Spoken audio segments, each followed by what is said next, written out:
After my wife died, my son didn't comfort me.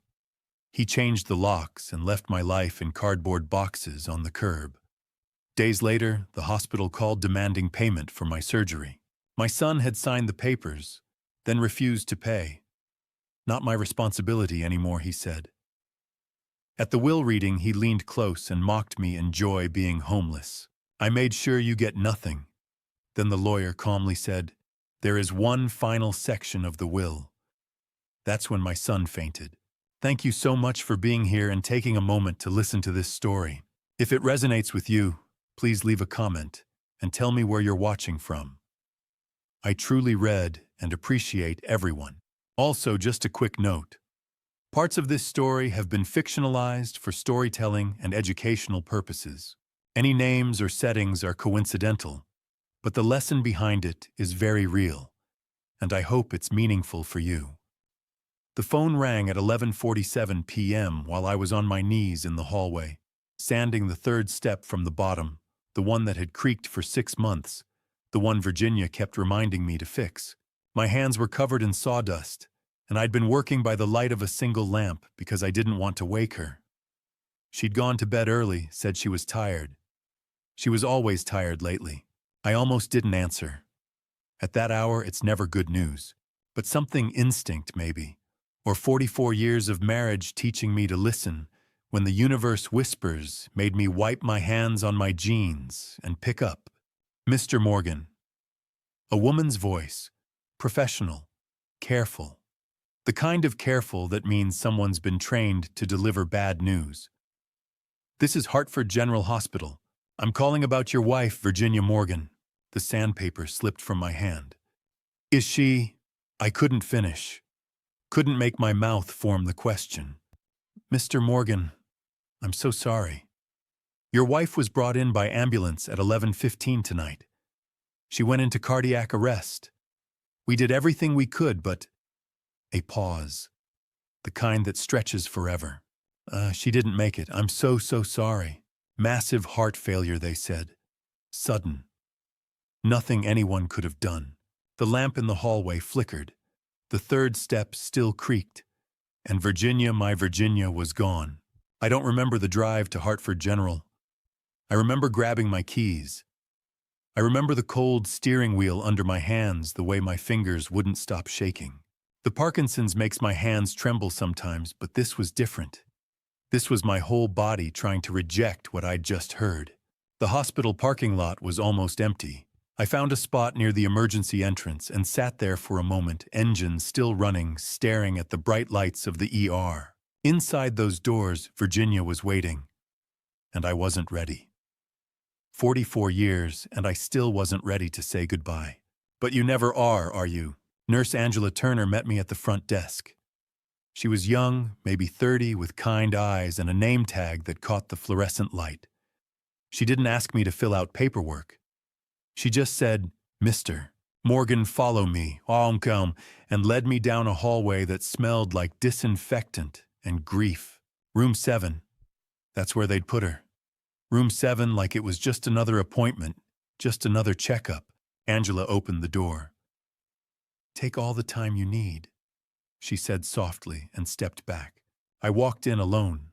Virginia looked like she was sleeping. That's what everyone says, isn't it? They looked peaceful. They looked like they were sleeping. But it's true. Her face was smooth, relaxed in a way I hadn't seen in months. No pain, no worry. Just still. They'd left her wedding ring on. I noticed that first. 44 years, that ring. I'd bought it at a little jewelry shop in West Hartford in 1979 with 2 months' pay from the construction site. It wasn't fancy, just a simple gold band, but she'd never taken it off. Not once. I reached for her hand. Still warm. Not cold yet. That surprised me. I don't know why. Maybe because in the movies they're always cold. But Virginia's hand was warm, and for a second, just a second, I let myself believe this was all a mistake. That she'd wake up. That we'd go home together. But she didn't wake up. I held her hand, and I cried. Not loud. Not the kind of crying you see in movies. just quiet tears that fell onto the white hospital sheet and disappeared. I told her I was sorry. Sorry I hadn't fixed that third step sooner. Sorry I hadn't noticed she was tired. Really tired, not just end-of-the-day tired. Sorry I hadn't said I love you that morning when she left for her book club. I told her I didn't know how to do this without her, and she didn't answer. Because she was gone. I don't know how long I sat there. Could have been 10 minutes. Could have been an hour. Time does strange things when your world ends. The door opened behind me. I didn't turn around. I knew who it was. I could hear the expensive shoes on the tile floor, the faint buzz of a phone on vibrate. Dad, Mike's voice, flat, no tears. I turned. He was standing in the doorway, still in his work clothes, tailored shirt, no tie phone in his hand. He'd been at some dinner, probably. Some client meeting. His BMW was parked outside next to my old truck, sleek and black, and $40,000 more than I'd ever spent on a car in my life. He glanced at Virginia, just a glance, like he was checking the time, and then looked at me. "We need to talk about arrangements," he said. Not, "How are you holding up?" Not, "I'm sorry, Dad." Not, "I can't believe she's gone." Arrangements. I stared at him. My son. My only son. And I didn't recognize him. "Mike," I started. "The funeral home, the service, all of that. We should get it scheduled fast.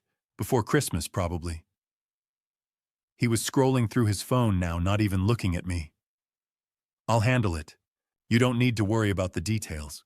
"I'm not worried about the details," I said quietly. "I'm worried about your mother."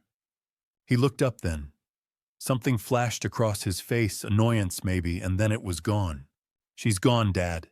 The details are all that's left." He pocketed his phone and turned to leave. At the door, he paused. "I'll call you tomorrow. We'll figure out next steps." He glanced at Virginia one more time, clinical, detached, like she was a problem to be solved, and walked out. I heard his shoes echoing down the hall. I heard the ding of the elevator. I heard him leave, and I sat there holding Virginia's hand, wondering when my son had become a stranger. As I watched my son scroll through his phone in the hospital hallway, Virginia's hand still warm in mine, I didn't know that this was only the beginning. I didn't know that in 4 days I wouldn't even be allowed into my own home. But I should have, because Virginia had known. She'd known for years, and she'd been planning. 4 days later, I stood at the back of St. Paul's Episcopal Church, watching my wife's funeral from a distance. I'd arrived early 6:30 a.m., an hour before anyone else, because I wanted to see Virginia one more time before they closed the casket. But when I got there, it was already sealed. White roses arranged on top. A framed photo from our wedding day, propped on an easel beside it. Virginia at 22, smiling in a dress she'd sewn herself, holding a bouquet of daisies because roses were too expensive. 44 years ago, a lifetime ago, I stood there alone in the empty church, my hand on the smooth wood of the casket, and said the things I didn't get to say in the hospital. The things I'd thought of at 3 a.m. when sleep wouldn't come. The things that mattered. Then people started arriving and I moved to the back. By 10 a.m., the church was full. Virginia had touched a lot of lives, her book club, her garden club, the women from her quilting group, neighbors we'd known for decades. They filed in quietly, found their seats, whispered condolences that I nodded at, but couldn't really hear. Mike and Tiffany sat in the front row, center seats, like they'd reserved them. Mike wore a black suit that probably cost more than my truck. Tiffany wore pearls. They looked like they'd stepped out of a magazine, polished, appropriate, the picture of grieving family. Mike had his arm around Tiffany's shoulders. Every few minutes she'd dab at her eyes with a tissue, though I never saw any tears. Amanda sat 3 rows back with Joshua. I caught her eye once when she first came in, and she looked away. Not coldly, just quickly, like she couldn't decide where to land. Joshua squeezed her hand. She stared straight ahead. Dylan wasn't there. When I asked Mike about it yesterday on the phone, he'd said, "He's too young to handle this, Dad. Better he remembers Grandma the way she was." Dylan was 16. Old enough to handle a funeral, old enough to say goodbye. But Mike had decided for him. Pastor Williams kept the service short, opened with a prayer read from Psalms, talked about Virginia's kindness and her love for her family. It was nice. Generic, but nice. The kind of service you give someone when you know them a little, but not enough to really capture who they were. Then Mike stood up to give the eulogy. He walked to the podium with a folded piece of paper in his hand. Printed, I noticed, not handwritten. He smoothed it out, cleared his throat, and looked at the congregation with an expression I'd seen him practice in the mirror when he was in high school, somber, composed, in control. My mother, he began, was a devoted wife and a devoted mother. I felt something tighten in my chest. She gave everything to her family. She made our house a home. She taught us the value of hard work and the importance of— He paused, glanced down at his paper. The importance of being practical. Practical. Virginia hated that word. Be practical, Virginia. People used to tell her when she wanted to plant a garden on a construction worker's salary. Be practical, they said, when she insisted on driving 40 miles to visit her mother every Sunday, even though gas was expensive. She'd smile and do it anyway. Because Virginia wasn't practical.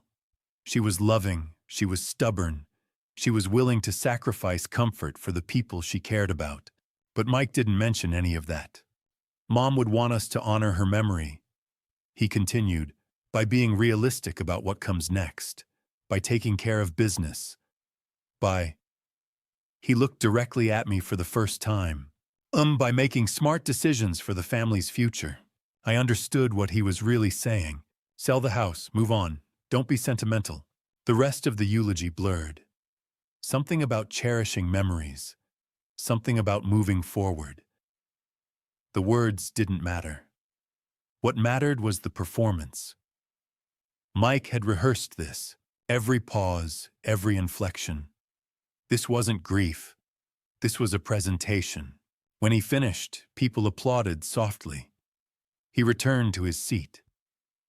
Tiffany took his hand, and I stood in the back invisible, wondering when my son had learned to lie so well. The service ended.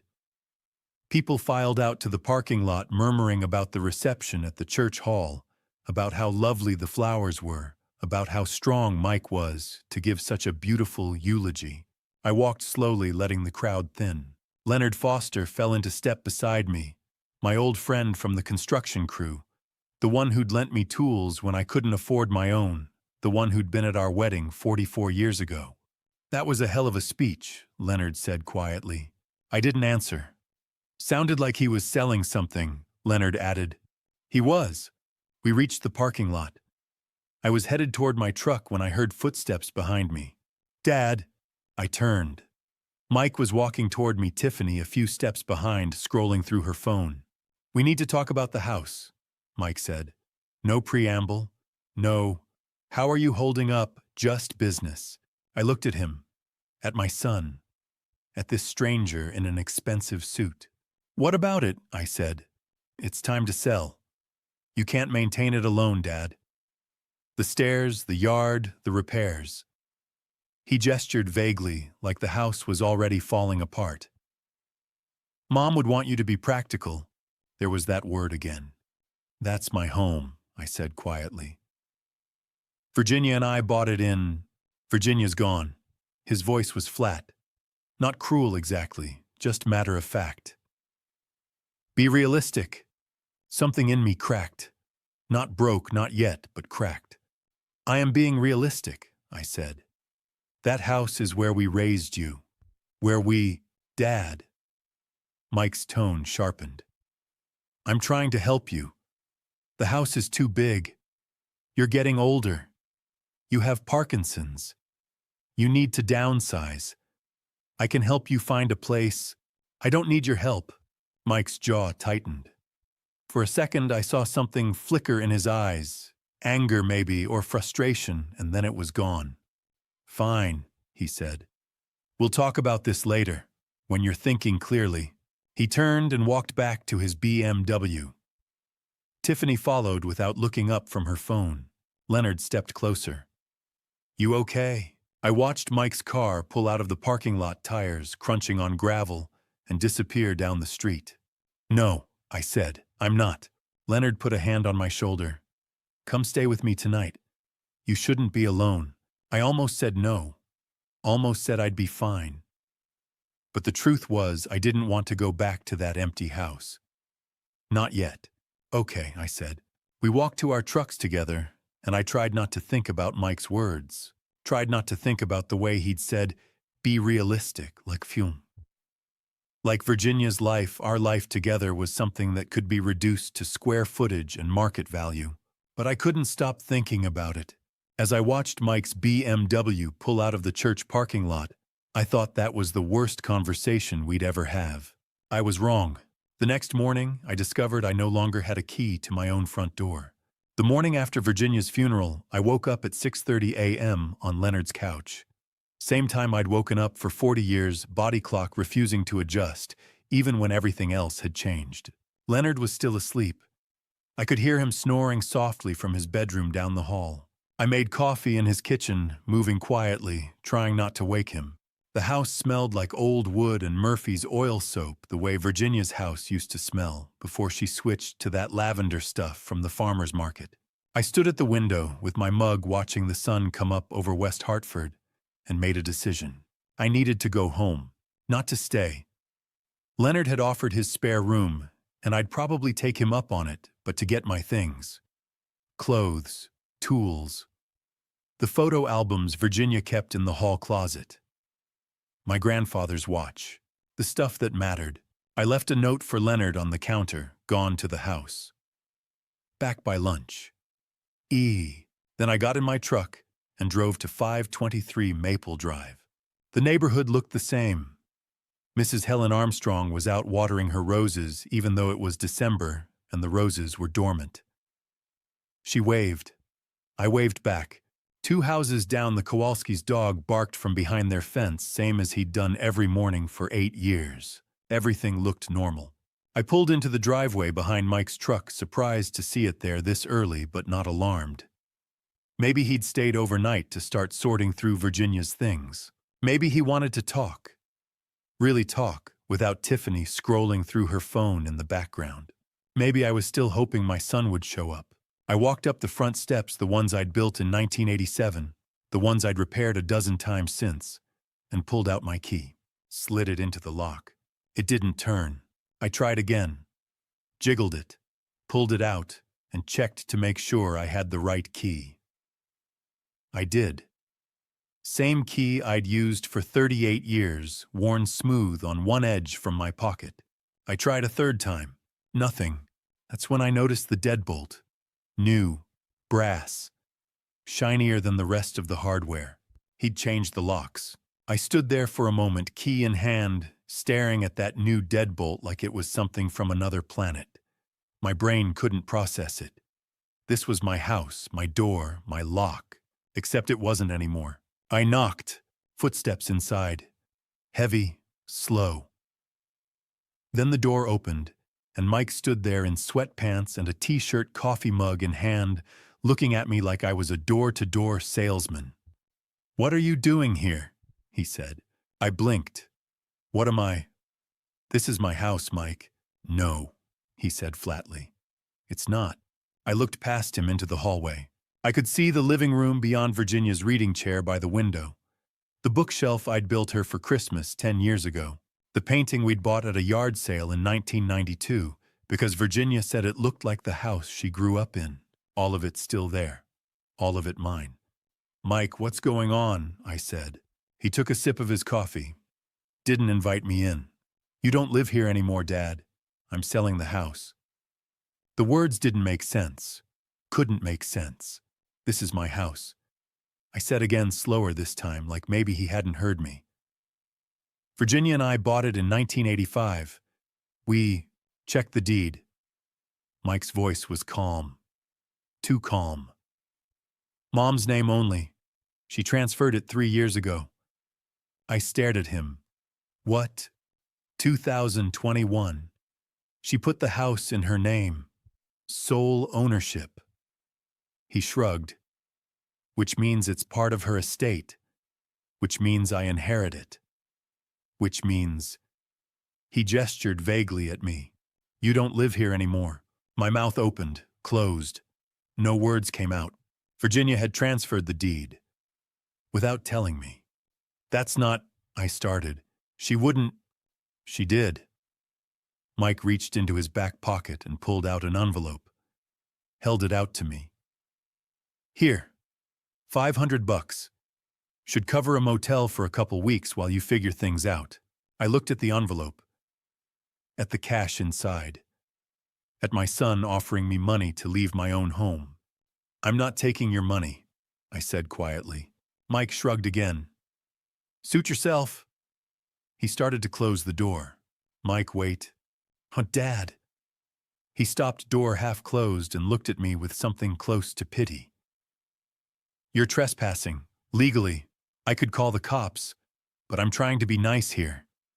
So take the money, get a room, and we'll figure out next steps later. Next steps. My voice cracked. This is my home. Was your home? He pushed the door shut. I heard the deadbolt slide into place. New. Brass.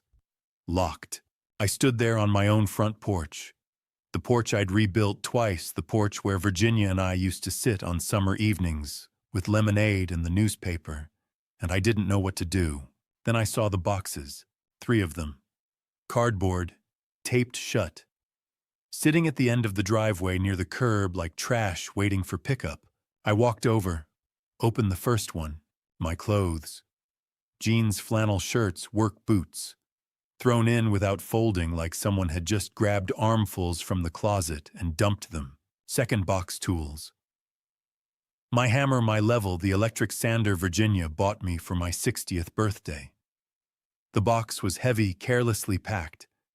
I could hear things shifting inside. Third box, photos. Albums, loose pictures, frames. And on top, the wedding photo, the one that used to hang in the hallway. Virginia in that dress she'd sewn me in my only suit, both of us grinning like we'd won the lottery. It was in a black trash bag frame, cracked glass broken. He'd thrown it away. I pulled it out carefully, shook off the broken glass. Virginia's face smiled up at me, young and hopeful and so damn happy. Mr. Morgan. I turned. Mrs. Helen Armstrong was standing at the edge of her yard garden hose, still in hand, staring at me and the boxes. And what's going on, she said. I didn't know how to answer. Didn't know how to explain that my son had just locked me out of my own house the morning after burying my wife. My voice caught. I'm just getting some things. Mrs. Helen's eyes moved from me to the boxes to Mike's truck in the driveway. Her mouth tightened into a thin line. This isn't right, she said. No, I agreed. It's not. She pulled out her phone. I'm taking a picture. For the record, I didn't stop her. I loaded the 3 boxes into the bed of my truck. Didn't look at the house. Didn't look at the windows to see if Mike was watching. Just loaded the boxes, climbed into the cab, and started the engine. As I drove away from 523 Maple Drive, for what I thought might be the last time I didn't look in the rearview mirror. I couldn't, but I kept that wedding photo on the passenger seat, the one Mike had thrown away like garbage. And I made a promise to Virginia I wouldn't let him win. I'd been sleeping on Leonard Foster's couch for 3 nights now. 3 nights of staring at his ceiling, listening to the clock on the mantel tick, wondering how I'd gotten here. Every morning I woke up and forgot where I was. Forgot Virginia was gone. Forgot Mike had locked me out. For about 5 seconds, everything was normal. Then reality came back heavy as concrete. Leonard never asked how long I'd stay. Just made coffee in the mornings extra strong the way I liked it, and left the newspaper folded on the table. You're staying as long as you need to. He'd said that first night when I showed up with 3 cardboard boxes. I got a spare room upstairs. But I couldn't take his spare room. The couch was temporary. The couch meant I was still figuring things out. Leonard and I went back 40 years. We'd met in 1984 on a construction site in downtown Hartford, both of us young, both trying to make something of ourselves. He'd worked nights as a firefighter, days doing carpentry. I'd lent him my truck when his broke down. He'd lent me tools I couldn't afford. His wife Ellen died 5 years ago. Cancer. I'd driven him to the hospital every day for 2 months during her chemo. You don't forget friendships like that. So when I'd shown up at his door with everything I owned in 3 boxes, Leonard hadn't asked questions. He'd just opened the door wider and said, "Come on in." On Saturday morning, December 14th, I finally opened the boxes. I'd been avoiding them. Didn't want to see my life reduced to cardboard. But Leonard had gone to the hardware store, and the house was too quiet, and I needed something to do with my hands. First box: tools. My hammer, 40 years old, handle worn smooth. My tape measure, my level. The electric sander Virginia had given me for my 60th birthday. I set it aside, throat tight. Second box: clothes. Jeans, flannel shirts, work boots. Everything smelled like cedar, like our bedroom. Like home. Third box: photos. I pulled out the wedding album. Virginia in that dress she'd sewn herself because a real wedding dress cost too much. Me in my cousin's borrowed suit, 2 sizes too big. Both of us grinning like we'd won the lottery. We'd gotten married at City Hall on a Tuesday. Just us and 2 witnesses and a judge who'd said, "You kids look happy." We were. I turned the page. Our first apartment. Virginia pregnant with Mike. Pictures I hadn't looked at in years. I closed the album. Couldn't look anymore. At the bottom of the box, I found Virginia's gardening journal. Notes about planting schedules, watering times, where the sun hit best. The last entry was from October. Lavender doing well this year. Edward says the smell reminds him of his grandmother. I sat on Leonard's floor holding that journal, and something in me cracked. Leonard came home around noon, took one look at me surrounded by boxes and albums and didn't say anything. Just sat down on the floor next to me. "You need a lawyer," he finally said. I shook my head. I don't even know where to start. Oh, did Virginia have a lawyer? I thought about it. Maybe she handled all the paperwork. Leonard nodded toward my wallet on the coffee table. Check. I didn't know what I was looking for, but I opened it anyway. Driver's license, credit card, $23, insurance card, and a business card. Small. White. Bent from being in my wallet for who knows how long. Christine Lawson. Estate Attorney, Harrison and Cole Law Offices, 203555047. I turned it over. On the back in Virginia's handwriting, I'd know those looped L's anywhere, was a note. If something happens. CL. I stared at it. Read it again. Turned it back over. "What's that?" Leonard asked. "A business card," I said slowly. "For a lawyer." Virginia must have put it in my wallet. Leonard leaned over, looked at the note. If something happens. Happens to what? I don't know. But even as I said it, something shifted in my chest. Virginia had put this card in my wallet. Had written that note. Had wanted me to find it. If something happens. Something had happened. "Call her," Leonard said. "Monday morning." I looked at the card again. At Virginia's handwriting. At the phone number I'd never noticed before. "Okay," I said. "Monday." That Sunday night. December 16th, I sat at Leonard's kitchen table long after he'd gone to bed, turning Christine Lawson's business card over and over in my hands. Virginia's handwriting on the back. If something happens, CL. What had she known? What had she been trying to tell me? The clock on the wall ticked past midnight. The house was silent except for Leonard's soft snoring from upstairs. I set the card down, picked it up again, traced Virginia's handwriting with my thumb. She'd planned something. I didn't know what. Didn't know why she hadn't told me. But tomorrow, Monday morning, I'd find out. I owed her that much. On January 15th, 2024, 5 weeks after Virginia's death, I walked into Christine Lawson's office on the 12th floor of a glass building downtown, carrying nothing but that business card and a faint hope that someone could help me. The office was clean and modern, floor-to-ceiling windows overlooking Hartford, mahogany desk with neat stacks of files. Diplomas on the wall, Yale Law, Connecticut Bar Association. Everything about it said expensive, and I almost turned around. I couldn't afford expensive, but the receptionist had already seen me. "Mr. Morgan," I nodded. "Ms. Lawson is expecting you. Go right in." Expecting me. I hadn't called ahead, hadn't made an appointment. I'd just shown up at 9 a.m. because Leonard had pushed me out the door with coffee and a pep talk. The door to the inner office opened, and a woman in her mid-50s stepped out. Sharp gray suit, reading glasses on a chain, the kind of calm authority that comes from 30 years of practice. "Mr. Morgan," she said, extending her hand. "I'm Christine Lawson. I've been expecting you." I shook her hand, confused. "You have... Please sit." She gestured to the chairs across from her desk. "Virginia and I have been working together for 10 years. The words didn't register at first. Couldn't register. 10 years, I said slowly. Christine sat down, folded her hands on the desk, and looked at me with something close to sympathy. "Yes, since 2014. Your wife came to me after a cancer scare. It was benign, but it changed her perspective. She wanted to make sure you were protected." I stared at her. Protected from what? From Mike. Christine opened a file on her desk. Thick, organized.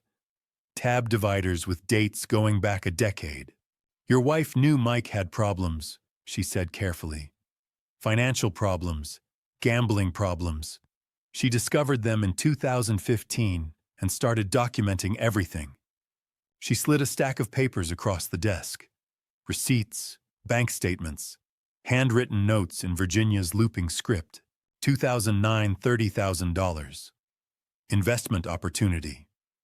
2015, $5,000. Emergency car repair. 2018, $12,000. Business licenses. 2021, $8,000. Medical bills. I read through them twice.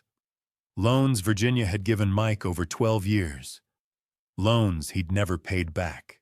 "That's over $55,000, Christine said quietly. "None of it repaid. None of it even acknowledged." My throat was dry. "I didn't know. She didn't tell you. She said if you knew you'd try to help him, and she couldn't let that happen." I looked up from the papers. Why not? Because helping Mike meant enabling Mike. And Virginia knew that if she didn't protect the estate, Mike would take everything, which is exactly what he tried to do. Christine pulled out another document. Crisp, legal, stamped. "CK, power of attorney," she said. "Filed December 2023.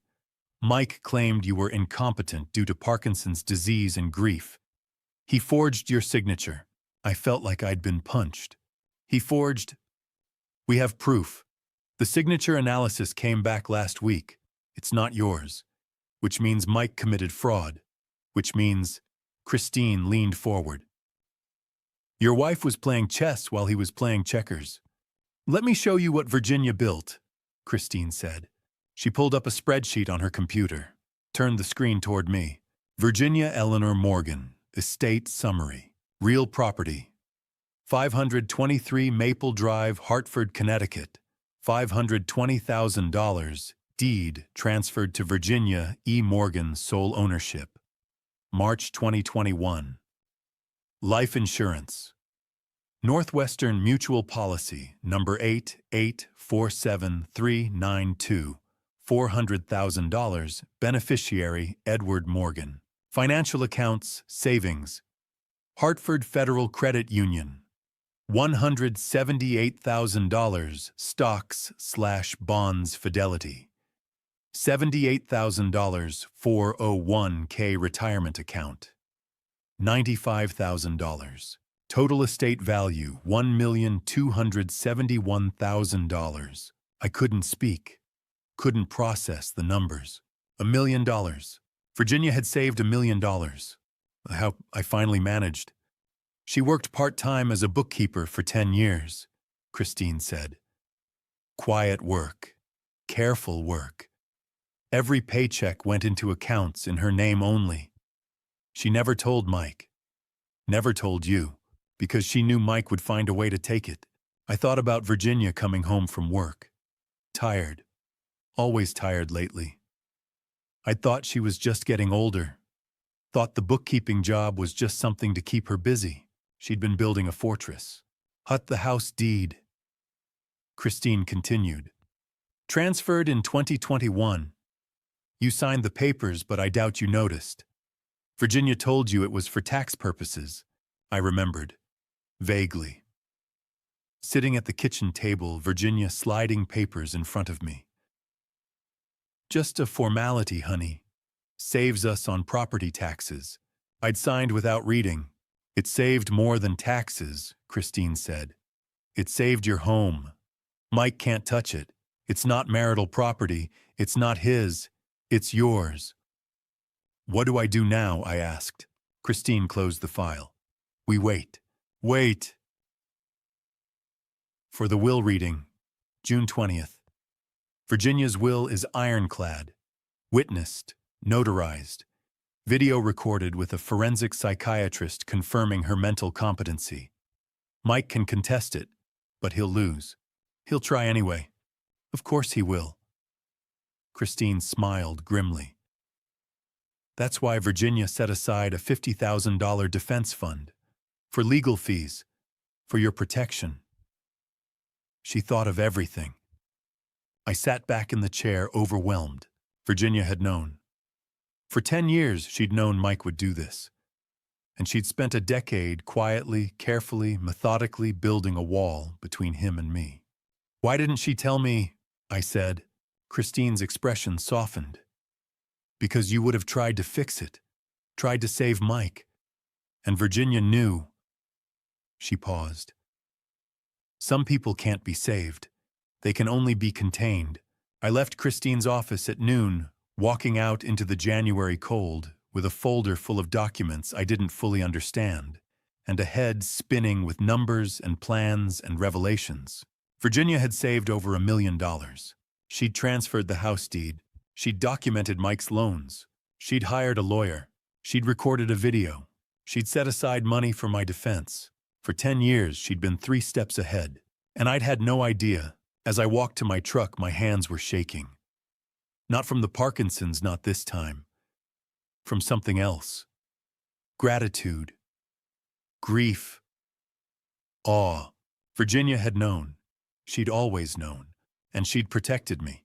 But as I sat in the truck key in the ignition, staring at the folder on the passenger seat, one question burned in my mind. What else had she planned that I didn't know about? 3 days after meeting Christine, I couldn't sleep. It was 2 a.m. and I kept thinking, if Virginia had planned this for 10 years, there had to be more. There had to be something she left for me. Leonard found me in the kitchen, staring out the window. You're not sleeping, he said. Can't. I keep thinking there has to be more. Something Virginia left. Leonard was quiet for a moment. Then, there's a box in my attic. Virginia dropped it off 2 years ago. Said to give it to you when the time comes. I looked up. Show me. The attic stairs creaked. Leonard pulled the cord for the overhead bulb. In the corner on top of old boxes sat a brown cardboard box, taped shut. On the side in Virginia's handwriting, for Edward. When the time comes. My hands shook as I carried it downstairs. We set it on the kitchen table. I cut the tape with my pocket knife. Inside, everything was organized. That was Virginia, meticulous, nothing left to chance. Bank statements. Hartford Federal Credit Union. Account in Virginia's name only. Opened March 2014. 10 years of deposits. Final balance $178,412. House deed. Transfer documents March 2021. From Edward and Virginia Morgan to Virginia E. Morgan sole ownership. My signature at the bottom. I'd signed it thinking it was for taxes, insurance policies. Northwestern Mutual, life insurance $400,000. Beneficiary Edward Morgan, and then a thick envelope. Rubber banded, bulging. I opened it. 67 receipts, each one paper-clipped with a handwritten note. October 2009. Check. Leonard found me in the kitchen, staring out the window. "You're not sleeping," he said. "I can't. I keep thinking there has to be more. Something Virginia left." Leonard was quiet for a moment. Then, "There's a box in my attic. Virginia dropped it off 2 years ago. Said to give it to you when the time comes." I looked up. "Show me." The attic stairs creaked. Leonard pulled the cord for the overhead bulb. In the corner on top of old boxes sat a brown cardboard box, taped shut.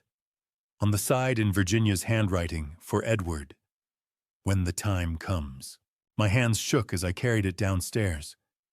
We set it on the kitchen table. I cut the tape with my pocket knife. Inside, everything was organized. That was Virginia meticulous, nothing left to chance. Bank statements. Hartford Federal Credit Union. Account in Virginia's name only. Opened March 2014. 10 years of deposits. Final balance $178,412. House deed. Transfer documents, March 2021. From Edward and Virginia Morgan to Virginia E. Morgan, sole ownership. My signature at the bottom. I'd signed it thinking it was for taxes. Insurance policies. Northwestern Mutual. Life insurance $400,000. Beneficiary Edward Morgan. And then a thick envelope. Rubber banded. Bulging. I opened it. 67 receipts. Each one paper-clipped with a handwritten note. October 2009. Check $1,847, $30,000. Investment opportunity. Mike. Never repaid. June 2015. Cash, $5,000. Emergency car repair. Mike. Car repossessed 3 months later. November 2018. Check $3,392, $12,000. Business licenses. Mike. Business never opened. March 2021. Bank transfer $8,000. Medical bills. Mike. Gambling debts. 12 years of loans. Everyone documented. Everyone with Virginia's notes. At the bottom, a piece of notebook paper. He never paid back a cent. There was one more thing. A sealed envelope. White, my name on the front. Underneath read this alone. Leonard quietly left the room. "My dearest Edward, if you're reading this, I'm gone. And I'm so sorry I'm not there with you. But I want you to know I've been preparing for this day for a very long time. I've known about Mike's problems since 2009. The gambling, the debts, the lies. At first I thought I could help him. I gave him money. I believed his stories, but the money disappeared, and the stories kept changing, and I realized he wasn't going to stop. I couldn't tell you. I know how that sounds. I know you're probably angry with me right now. But Edward, if I'd told you, you would have tried to fix it. You would have given him more money, more chances.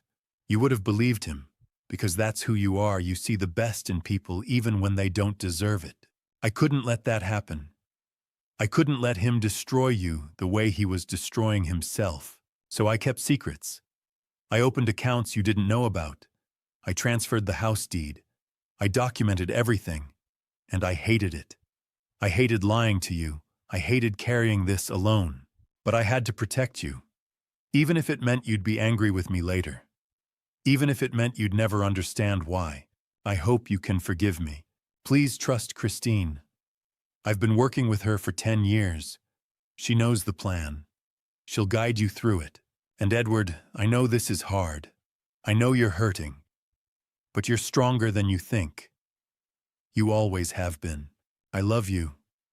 I've always loved you. From the day we got married in that courthouse with your cousin's borrowed suit, to the day I wrote this letter knowing I might not see you again. You were my home. You still are. Forever yours, Virginia. I sat at Leonard's kitchen table as dawn broke Virginia's letter in my hands, surrounded by a decade of evidence she'd quietly collected. She'd known. She'd always known. And she'd protected me even when it meant carrying the weight alone. I cried then. Not the quiet tears from the hospital. This time I sobbed for Virginia, for the secrets she'd kept, for the burden she'd carried, for the love that drove every decision. When I finally stopped, I folded Virginia's letter carefully, put it back in the envelope, set it on top of the box with the receipts and the bank statements and the proof of everything she'd done. She'd documented everything. She'd built a fortress. But one question remained. What else had she set in motion? The answer came the next morning. My phone lit up with a Facebook message from someone I never expected. Dylan Morgan. At 7:34 p.m. on January 18th, my phone buzzed with a Facebook message. I almost didn't check it. I barely used Facebook, only kept the account, because Virginia used to tag me in photos, but something made me look. The name at the top, Dylan Morgan. I stared at it. Read it again. Dylan. My grandson. The kid I hadn't seen in 5 years. For a second I thought it was spam. Some scam using his name. But then I opened it. Grandpa, I need to talk to you. I have something you need to hear. Please don't tell Dad. My heart stopped. I hadn't seen Dylan since 2019. He'd been 11 then, still a kid, still excited about comic books and building things with his hands. We'd spent every Sunday together for 9 years. I'd taught him basic carpentry, how to use a level, how to measure twice and cut once. He'd loved it. Then one day in March 2019, Mike stopped bringing him. He's busy with school, Mike had said when I'd asked. Got a lot of homework. You know how it is. I'd nodded, believed him. Kids get busy. But weeks turned into months. I'd call Mike's house, ask to talk to Dylan. Mike always had an excuse. He's at a friend's house. He's studying. He's asleep. Virginia had tried too. Called Mike's cell. Mike blocked her number. By 2020, I'd stopped trying. Figured Dylan had outgrown me. Teenagers do that right. Grow up, get embarrassed by their grandparents, move on. But this message, please don't tell Dad, suggested something else. I showed Leonard the phone. What do you think? I said. Is it real, or is Mike messing with me? Leonard read the message twice. Could be a trap. That's what I'm thinking. But what if it's not? Leonard looked at me. What if the kid actually needs you? I stared at the screen, at Dylan's name, at the words, I need to talk to you. Only one way to find out, Leonard said. I typed slowly, thumb shaking. Dylan, is this really you? The reply came immediately. 3 dots. Then, yes, Grandpa, it's me. I'm 16 now. I remember you used to teach me carpentry on Sundays. You made me that wooden box for my Legos, the one with the sliding lid. I sat down hard. The Lego box. I'd made it in 2018, Dylan's 11th birthday. He'd been obsessed with Legos, had them scattered all over Mike's living room. Virginia had joked that someone was going to step on one and break a toe, so I'd built him a box. Pine wood sanded smooth with a sliding lid that locked with a small wooden peg. Dylan's name burned into the top with Virginia's wood-burning kit. He'd loved it, carried it everywhere for months. Mike couldn't have known about that box. He'd never paid attention to the things Dylan and I made together. This was real. Why now, I typed. Why after 5 years, the 3 dots appeared, disappeared, appeared again. Because Grandma Virginia told me to. She gave me this phone 2 years ago. She said when the time came, I'd know what to do. I read it 3 times. Virginia had given Dylan a phone 2 years ago. She gave you a phone, yes. In 2022, right after Dad said I couldn't visit you anymore. She met me at school one day and handed me this old smartphone. Said to keep it hidden. Said someday I'd need it to reach you. I looked at Leonard. He'd been reading over my shoulder. She knew, Leonard said quietly.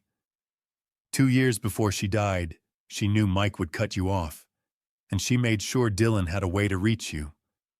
My hands were shaking again. Not from Parkinson's.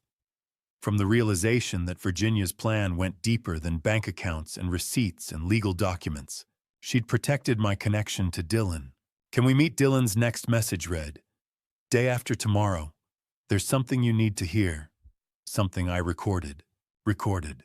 I can't explain over text, but it's important. Please, Grandpa? I need your help." I hesitated, looked at Leonard. "Public place," Leonard said. "Somewhere safe, just in case." I nodded, typed where. "Anywhere you want. I can get there." I thought for a moment. "Pete's Diner, Main Street, downtown Hartford. Day after tomorrow, 2 p.m. Do you know it?" "I'll find it. Come alone," I typed. "And Dylan, I know. Don't tell Dad." "I won't. He can't know about this." The way he said it, "he can't know," made my chest tighten. Dylan wasn't just keeping a secret. He was scared. After Dylan stopped replying, I sat at Leonard's kitchen table with my phone in my hands, staring at the conversation. Dylan had been 11 when I'd last seen him. A kid. Now he was 16. Almost a man. 5 years I'd missed. 5 years Mike had stolen. And Virginia had known. She'd known Mike would cut Dylan off. So she'd given my grandson a secret phone and told him to wait. "When the time comes, you'll know what to do." "What do you think he recorded?" Leonard asked. "I don't know."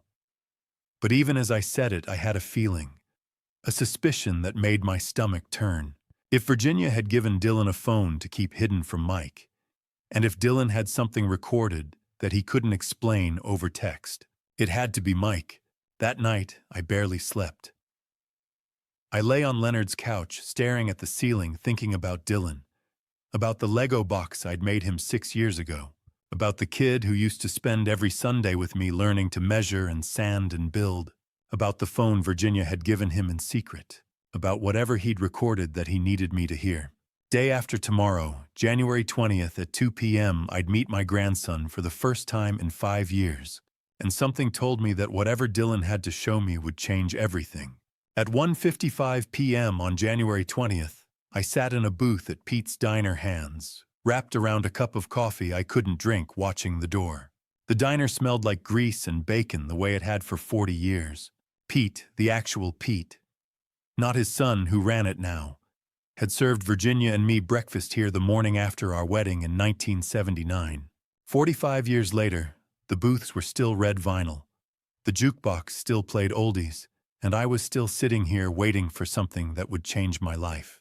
At exactly 2 o'clock p.m., a teenage boy walked in. Tall, skinny in that awkward way 16-year-olds are. Dark hair, Mike's jawline, but something softer in his eyes. For a moment I saw Mike at 17, before the gambling, before the lies, when he still looked at me like I was someone worth knowing. Then Dylan saw me and waved nervously, and the moment broke. "Hi, Grandpa," Dylan said, sliding into the booth across from me. "Hi, Dylan." Silence. We stared at each other like strangers because that's what we were now. 5 years changes a kid. 11 to 16. Middle school to high school. Boy to young man. "I wasn't sure you'd come," Dylan said finally. "I wasn't sure this was real." Dylan's mouth twitched almost a smile. "Yeah, I get that." A waitress came by. Dylan ordered water. I ordered more coffee I wouldn't drink. She left. Dylan reached into his jacket and pulled out a phone. Old. Android. Cracked screen. Not the iPhone I'd seen teenagers carrying lately. "Grandma gave me this in 2019, Dylan said. "Right after Dad stopped letting me visit you. She met me outside school one day and handed it to me. Told me to hide it. Said someday I'd need it." I looked at the phone. At Virginia's foresight reaching back 5 years. "Why?" When I asked, Dylan's eyes met mine. "She said when the time came I'd know what to do." He paused. She was right. Dylan tapped the phone screen, opened a folder, selected a file. "Thanksgiving 2022, he said. 14 months ago. I was in my room. They were in the kitchen. They thought I couldn't hear them. He pressed play. The audio was muffled at first, background noise, dishes clinking. Then voices.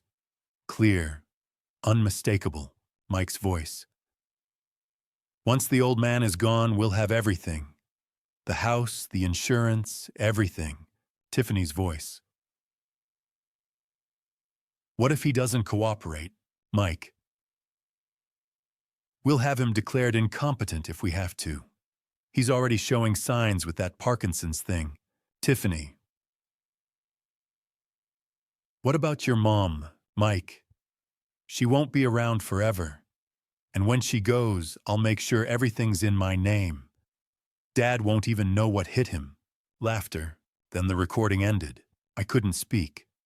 Couldn't move. The words echoed in my head. Once the old man is gone, declared incompetent. Won't even know what hit him. My son. My son had said those things. Had laughed about them. Grandpa, Dylan's voice was small. Scared. I looked up. Dylan was watching me, waiting.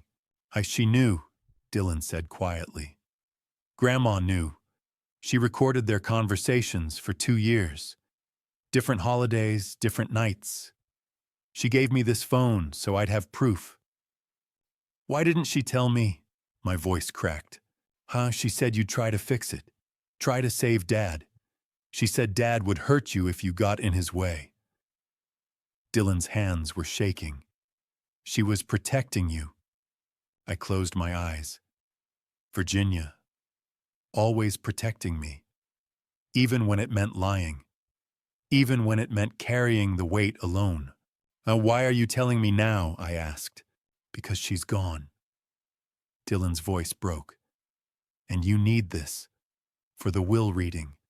To prove what Dad's really like. I opened my eyes. Looked at my grandson, this brave, scared 16-year-old kid who'd kept Virginia's secret for 5 years. Yeah, you'd testify, I said, in court against your father. Yes. No hesitation. I'm done lying for him. Dylan. He's not a father, Grandpa. Dylan's eyes were wet now. Fathers don't plot against their parents. Fathers don't cut their kids off from people who love them. He's a bully. And I'm done. I reached across the table, took Dylan's hand. His fingers were cold.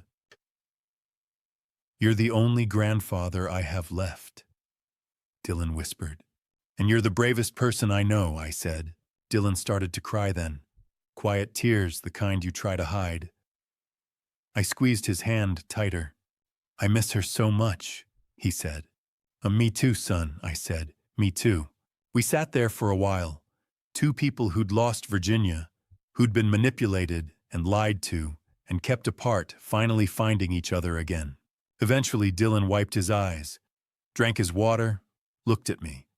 What happens now? He asked. Now, I said, we make sure Virginia's plan works. Dylan nodded. The will reading, June 20th, 5 months from now. Can you keep this secret until then? I've kept it for 5 years, Dylan said. I can keep it 5 more months. If your father finds out, he won't. I'll be careful. I looked at this kid, this young man who'd just given me the ammunition to take down his own father, and I felt something I hadn't felt in weeks. Hope. Not just for justice, for family. As Dylan and I left Pete's diner that afternoon, the recording safely in my pocket, I felt lighter than I had in months. Dylan was brave, braver than I'd ever been, and together we were going to make sure Virginia's plan succeeded.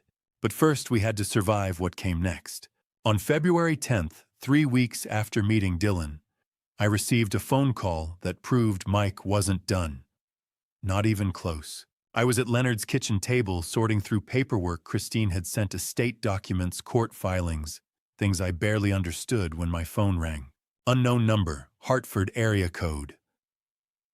I almost didn't answer, but Leonard looked up from his newspaper and said, "Might be important." I picked up. "Hello? Mr. Morgan. This is Russell Adams, administrator at Hartford General Hospital. Do you have a moment?" My stomach dropped. Hospital calls were never good news. "Yes," I said. What's wrong? We have an issue with your account, sir. Your hip surgery bill, $45,000, hasn't been paid. According to our records, your son Michael Morgan signed as guarantor, but he's refused payment. The words didn't register at first. Couldn't register. He what? Russell's voice was careful, professional. The kind of careful that comes from making these calls every day. He called yesterday afternoon, said, and I'm quoting here, "He's not my responsibility anymore." Then he hung up. Not my responsibility. I set the phone down on speaker. Leonard was already standing, moving closer. Mr. Adams," I said slowly. "My wife passed away 2 months ago. My son locked me out of my house the day after her funeral. I haven't spoken to him since." Silence on the other end. Then, "I'm very sorry for your loss, Mr. Morgan, and for this situation. But the hospital still needs payment. If we don't receive it within 30 days, we'll have to turn the account over to collections." Collections. My credit ruined. Bills I couldn't pay. All because Mike had signed a piece of paper and then walked away. "I don't have $45,000, I said quietly. "I understand.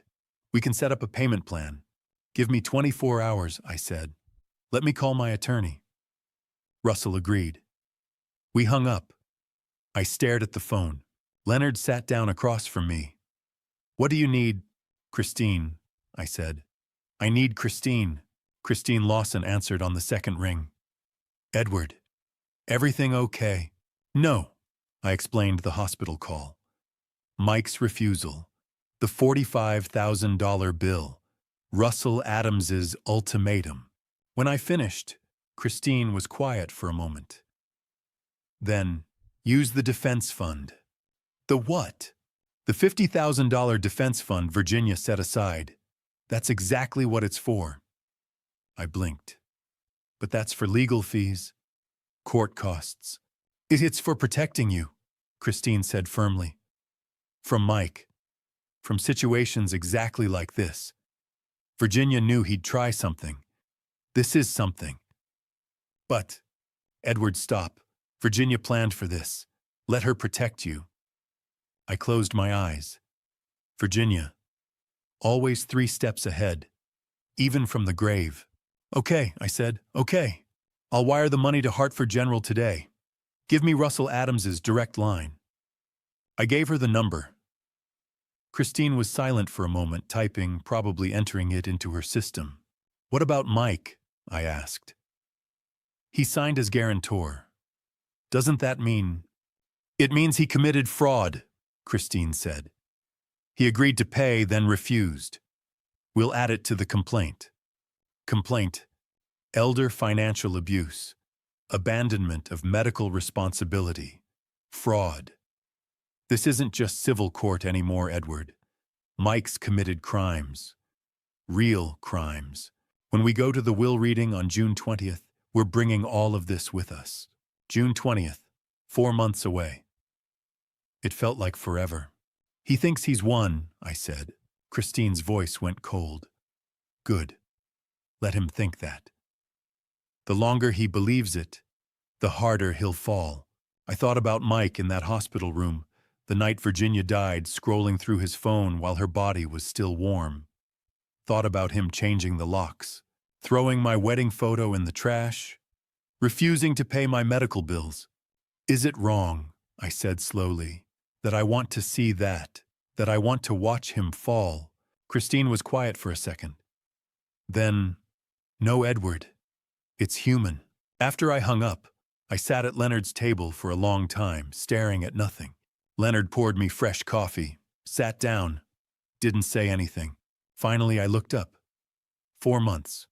4 months. Leonard agreed. 4 months until Mike finds out. Leonard's mouth twitched into something that wasn't quite a smile. 4 months until justice. I picked up my coffee. It was still hot. Leonard had remembered I liked it black, no sugar, the way I'd been drinking it for 50 years. "And Virginia set aside $50,000, I said, "just in case Mike did this." "She knew," Leonard said simply. She always knew. We sat there in the quiet kitchen winter sun coming through the window, and for the first time in weeks, I felt something close to peace. Mike had tried to destroy me, tried to take my home, my money, my dignity. But Virginia had built a fortress, and brick by brick that fortress was holding. 4 months until June 20th. 4 months until the will reading. 4 months until Mike's world collapsed. But neither Leonard nor I knew how much worse things would get before then. Because the next week Mike stopped playing private games. He went public. I should have known something was wrong when Mike called Monday morning and invited me to church. My son hadn't invited me anywhere in 5 years. But his voice was different, soft, pleading. "Dad, maybe we should talk. With professional help." Pastor Richards offered to mediate. Leonard watched me hang up. "You're not going. It's a church. What's he going to do?" Leonard's expression told me exactly what Mike was going to do. St. Andrew's Church sat on Farmington Avenue, a brick building with a white steeple. I arrived at 2 o'clock. The parking lot was half full. Inside the fellowship hall was arranged like an intervention. Chairs in a circle, tissues on the table. A woman in a navy suit with a clipboard. Mike and Tiffany sat on one side. Pastor Richards sat next to them looking uncomfortable. 3 church members I vaguely recognized occupied other chairs, and in the center was the woman with the clipboard, and Dad. Mike stood, smiled. "Thank you for coming. This is Dr. Nancy Hoffman. She's a specialist in addiction and cognitive impairment." The room tilted. Dr. Hoffman extended her hand. "Mr. Morgan, your son has expressed concerns about your ability to manage your affairs." I didn't shake her hand.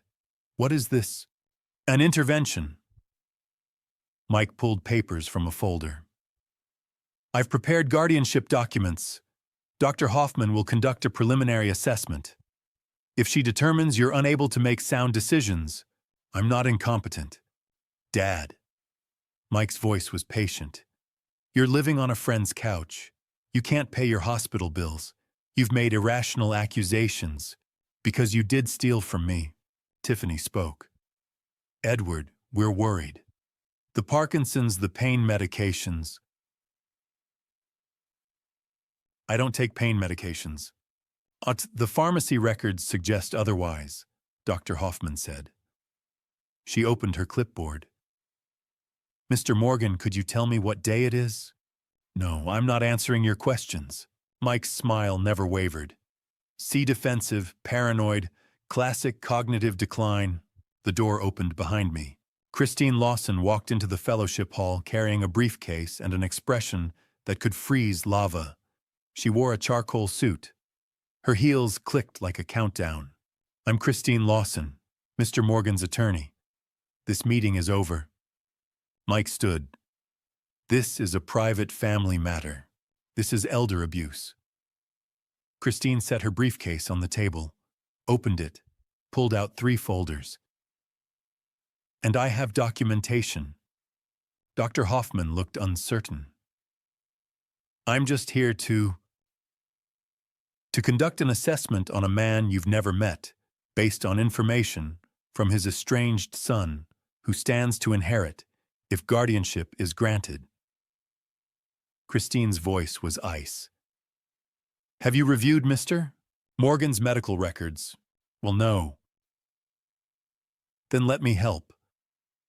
Christine opened the first folder. Medical records from Dr. Lisa Crawford, Mr. Morgan's primary physician of 15 years. Last exam, February 28, 2024. Diagnosis: early-stage Parkinson's, well managed. Cognitive function normal. Dr. Crawford's notes state, quote, "Patient demonstrates clear decision-making capacity." She opened the second folder. Cognitive evaluation by Dr. Patricia Chen, neuropsychologist. Last month. Mr. Morgan scored normal for his age. No dementia or impaired judgment. Mike's face was red. "Those are undocumented medical facts." Christine opened the third folder. Bank statements for 6 months. He's managed finances independently. Paid bills on time. No erratic decisions.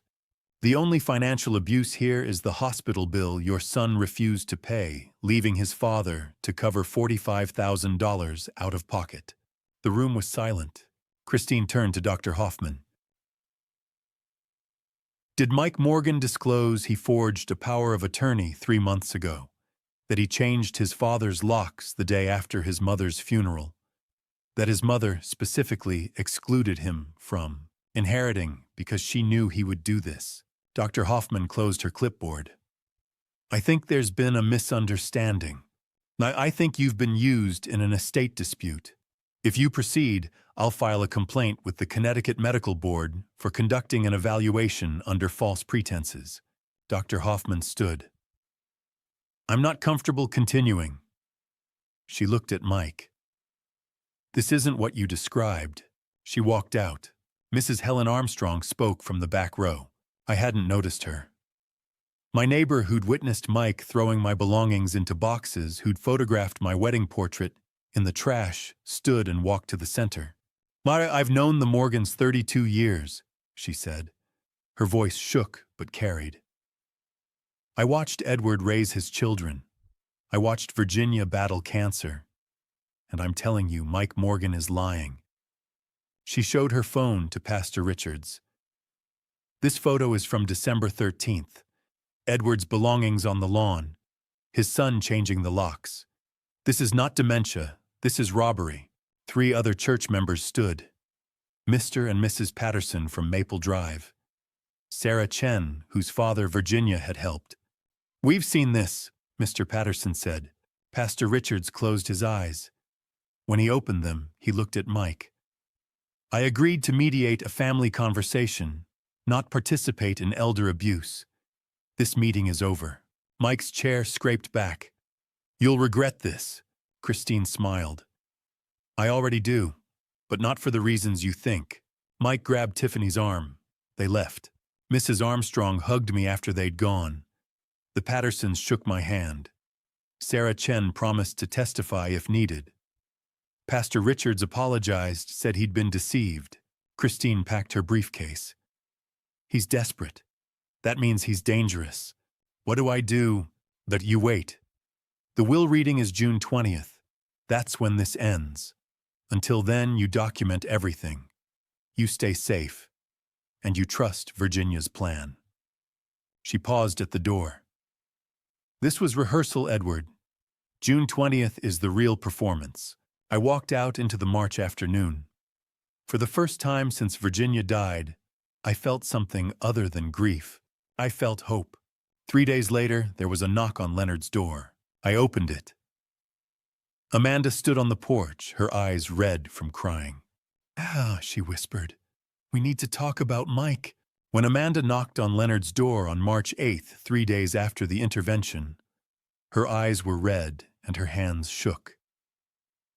Dad, she said, I need to know the truth.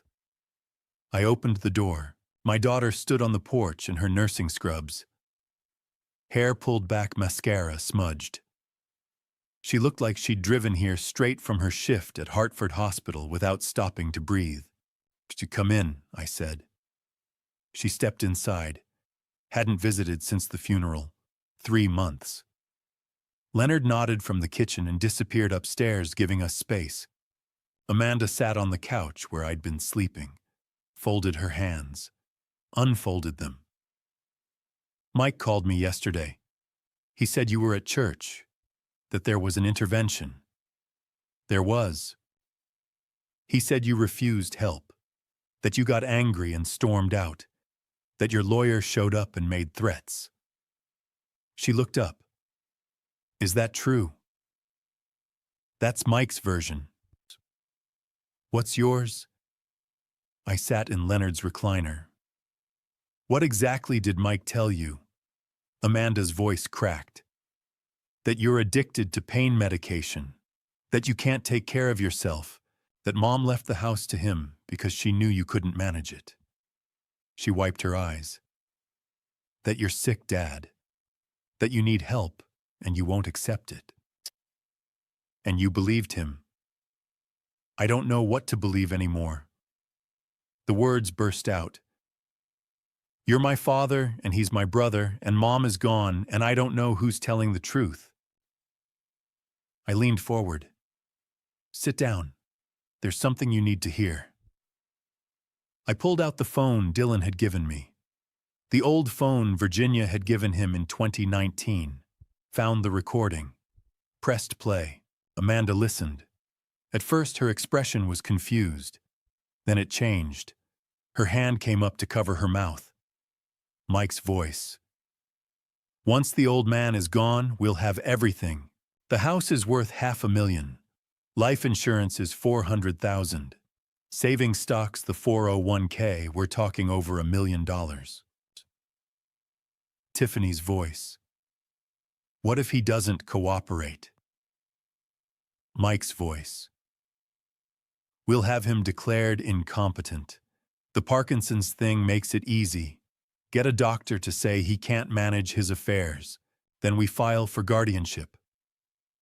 Amanda's face went white. Oh my God. Tiffany's voice. What about Amanda? Mike's voice. Amanda will side with me. She always does. I stopped the recording. Amanda was crying. Dylan recorded this. Your mother gave him the phone 2 years before she died. She knew Amanda. She knew everything. Knew what, since when? 10 years. I kept my voice steady.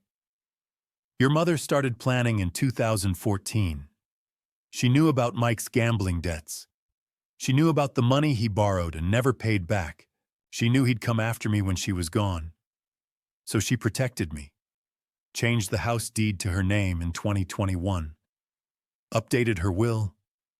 Set up a defense fund. Left evidence. Left instructions. I paused. She even left a video message explaining everything.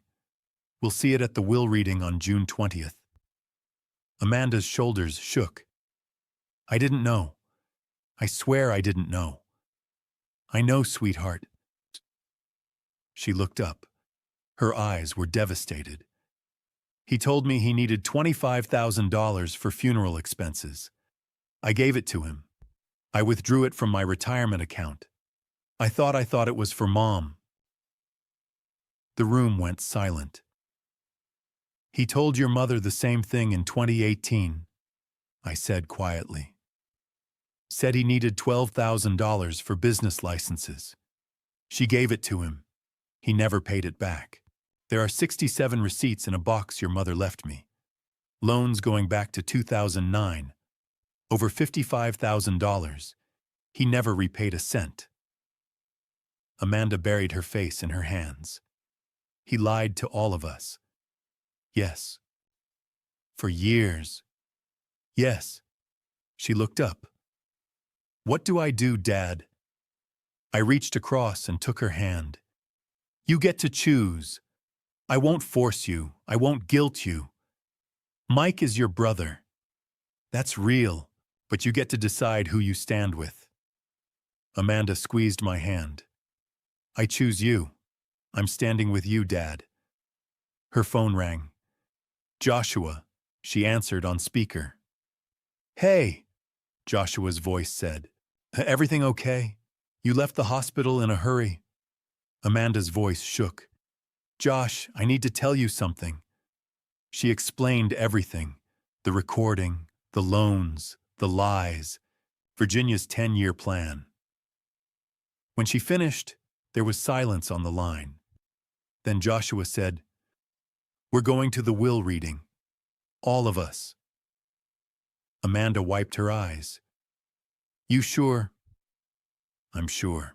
Your dad's family. That's all I need to know. Amanda smiled through tears. Thank you. We'll bring Isabella and Noah too, Joshua said. They should see their grandfather. It's been too long. After she hung up, Amanda stood, hugged me. We'll be there June 20th, all 4 of us, and Dad. Yeah. I'm sorry for not calling, for not visiting, for believing Mike without asking questions. You didn't know. I should have. She headed for the door. Stopped. Will you be okay? I will now. She left, promising to bring the grandkids next weekend. After Amanda drove away that night, I felt something shift. I wasn't alone anymore. Virginia's plan was working. Christine had the evidence. Dylan had the recording. Amanda was standing with me.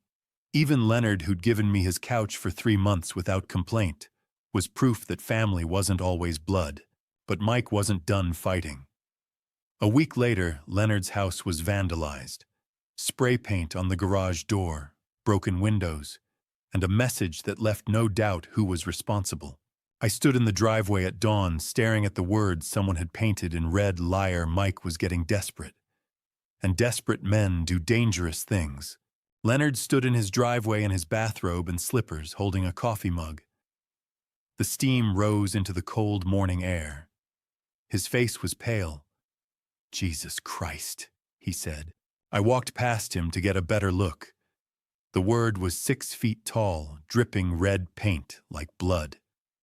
3 windows on the first floor were smashed.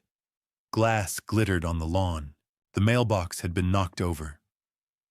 The flower beds Virginia had helped Leonard plant 5 years ago were trampled flat.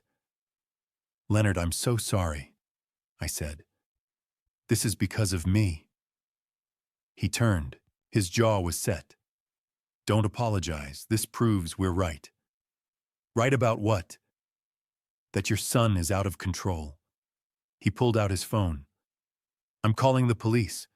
I looked at the garage door again, at the word, at what Mike had reduced himself to. Do it, I said. Officer Mark Sullivan arrived 20 minutes later. He was a young cop with a crew cut and kind eyes. He'd been on the force for 10 years, Leonard said. Good guy.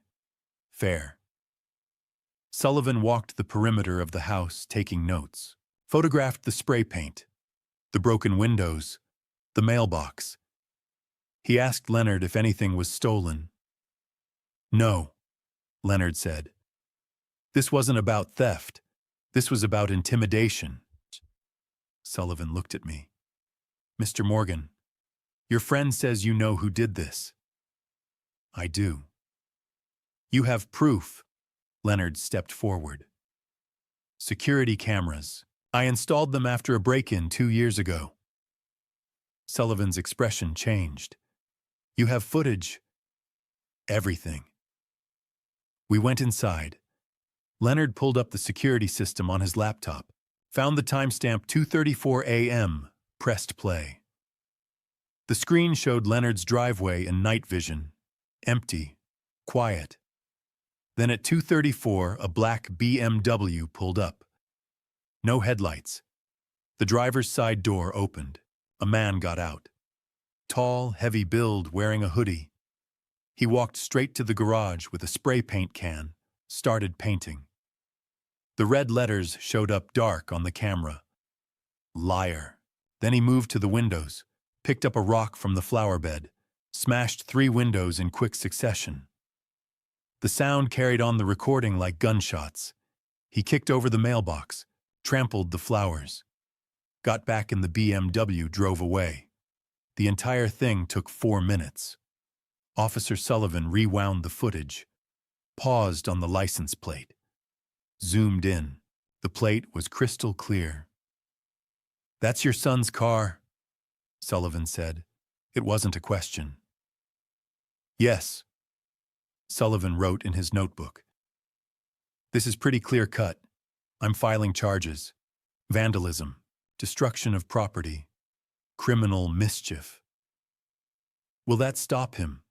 I asked. Sullivan closed his notebook. It'll slow him down. He'll have to appear in court, pay fines, maybe community service, and it goes on his record. He looked at me. Is there anything else I should know, other incidents? I thought about the intervention, the hospital bill, the forged power of attorney, the locks changed on my own house. A lot, I said. But my lawyer has the documentation. Sullivan handed me his card. Have her call me. We'll coordinate. After Sullivan left, Leonard and I stood in the driveway staring at the garage door. He's losing control, Leonard said. I know. What happens when he loses it completely? I didn't have an answer. I called Christine from Leonard's kitchen. She answered on the second ring. Edward, what happened? I told her about the vandalism, the security footage, the BMW, the police report. Christine was silent for a moment. Then she said, I'm adding this to the complaint. This is witness intimidation now. He's trying to scare you into dropping the case. Is it working? Is it? I looked out the window at Leonard boarding up the broken windows, at the garage door with its bleeding red letters, at my friend who'd given me his couch for 3 months without complaint and was now paying the price. No, I said. It's not working. Good, because we're almost there. 3 more months, June 20th, the will reading, that's when this ends. What if he does something worse before then? Christine's voice was steady. Then we document it.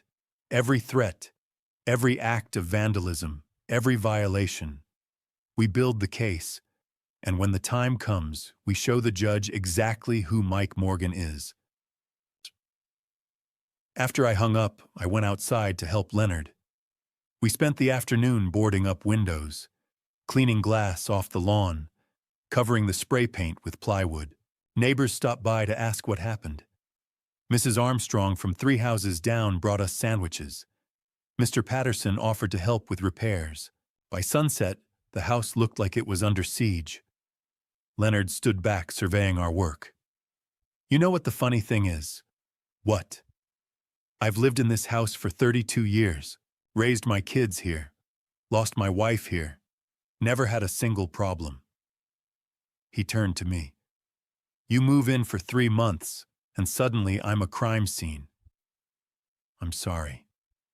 Don't be. He clapped me on the shoulder.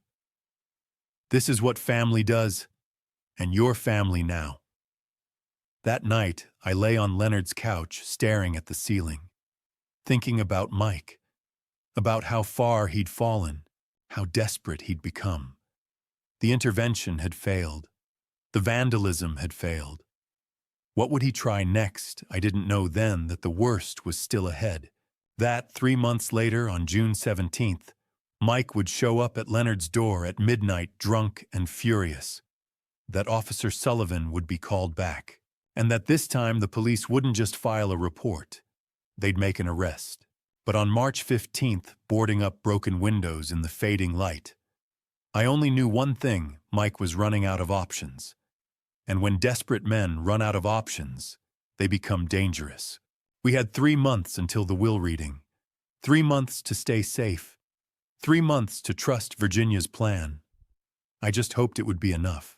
At 11:30 on the night of June 17th, 3 days before the will reading, Leonard and I were watching the late news when someone started pounding on the front door. Not knocking, pounding, like they were trying to break through with their fists. I knew before Leonard checked the window. I knew from the rhythm of the blows, from the rage behind them. It was Mike. Leonard pulled back the curtain. His face went pale. His BMW's in the driveway, engines still running. The pounding got louder. Open up! Mike's voice slurred and furious. Open this goddamn door! Leonard let the curtain fall. He's drunk. Don't open it. Wasn't planning to. Mike kicked the door. The whole frame shook. I know the old man's in there. You think you've won. You think that will reading is going to change anything. My hands started trembling. The Parkinson's always got worse when I was afraid. I shoved them in my pockets. Mom left everything to me. Mike shouted. You hear me? Everything. You're going to die alone and broke, and no one's going to remember you. Leonard moved to the phone. I caught his arm. Wait. For what? I want to hear what he says. All of it. Leonard hesitated, then nodded. But he kept his hand on the phone. Mike was still shouting. That house is mine. The insurance money is mine. Amanda was supposed to side with me. She always sided with me. But you turned her against me. You poisoned my own daughter against me. I closed my eyes. Amanda, my daughter, who'd cried in this living room a month ago, who'd chosen to stand with me. Mike couldn't forgive that. And Dylan. Mike's voice cracked. My own son, recording me like some kind of spy. He's a traitor, just like you. Something in his voice made my chest tighten. Not anger, grief. Mike had lost his family and he knew it. The intervention had failed. The vandalism had failed. Amanda had chosen me. Dylan had chosen truth. And in 3 days at the will reading, Mike would lose everything else. He kicked the door again. Harder this time. I heard wood splinter. Leonard picked up the phone. I'm calling 911. Do it. Leonard dialed. Spoke quietly to the dispatcher. There's a drunk man threatening the homeowner. Yes, he's outside now. 847 Hillside Avenue, West Hartford. Please hurry. Mike must have heard Leonard's voice through the door because he kicked it again. You hiding behind that old man, Dad can't face your own son. You're not my son, I said quietly. Too quietly for him to hear through the door. But Leonard heard. He squeezed my shoulder. The police are coming, Leonard called through the door. You need to leave, Mike. Mike laughed. It was an ugly sound. Police for what? Visiting my father. That's not a crime. Drunk and disorderly is. I'm not drunk. You can barely stand up. There was a long silence. Then Mike spoke again, and this time his voice was different, softer, almost pleading. I just want to talk to him, that's all. Just let me talk to my dad. My chest hurt. Leonard looked at me. I shook my head. Not tonight, Mike, Leonard said. Please. Mike's voice broke. Please, I need to talk to him. I need to explain. Explain what? I moved to the door. Didn't open it. Just stood there with 3 inches of wood between us. Explain how you forged my wife's signature. Explain how you changed the locks on my house the day after she died. Explain how you tried to have me declared incompetent so you could steal everything. Silence. Then Mike's voice came back hard again. Cold. That will reading won't change anything. You're still going to lose. We'll see. You're going to regret this. I already do, but not for the reasons you think. Sirens cut through the night, getting closer. Mike swore. I heard his footsteps on the porch. Running, the BMW door slammed, but before he could drive away, blue and red lights flooded the driveway. Officer Mark Sullivan's voice amplified through the cruiser's speaker. Mike Morgan, step out of the vehicle. Leonard and I watched through the window. Mike got out slowly, stumbled, caught himself on the car door. Officer Sullivan approached with his hand on his belt. You been drinking tonight, Mike? Just a couple beers. How many is a couple? I don't know. 4, 5. And you drove here? It's not far. Sullivan pulled out his handcuffs. Turn around. Hands on the vehicle. What, why? You're drunk in public. You're threatening a resident. And according to my records, this is the 3rd time we've been called to this address because of you. Sullivan's voice was flat. professional. Turn around. Mike turned. Sullivan cuffed him, read him his rights, walked him to the patrol car. As Sullivan opened the back door, Mike looked at Leonard's house, at the boarded-up windows from the vandalism, at the window where I was standing. Our eyes met through the glass. For a moment I saw my son.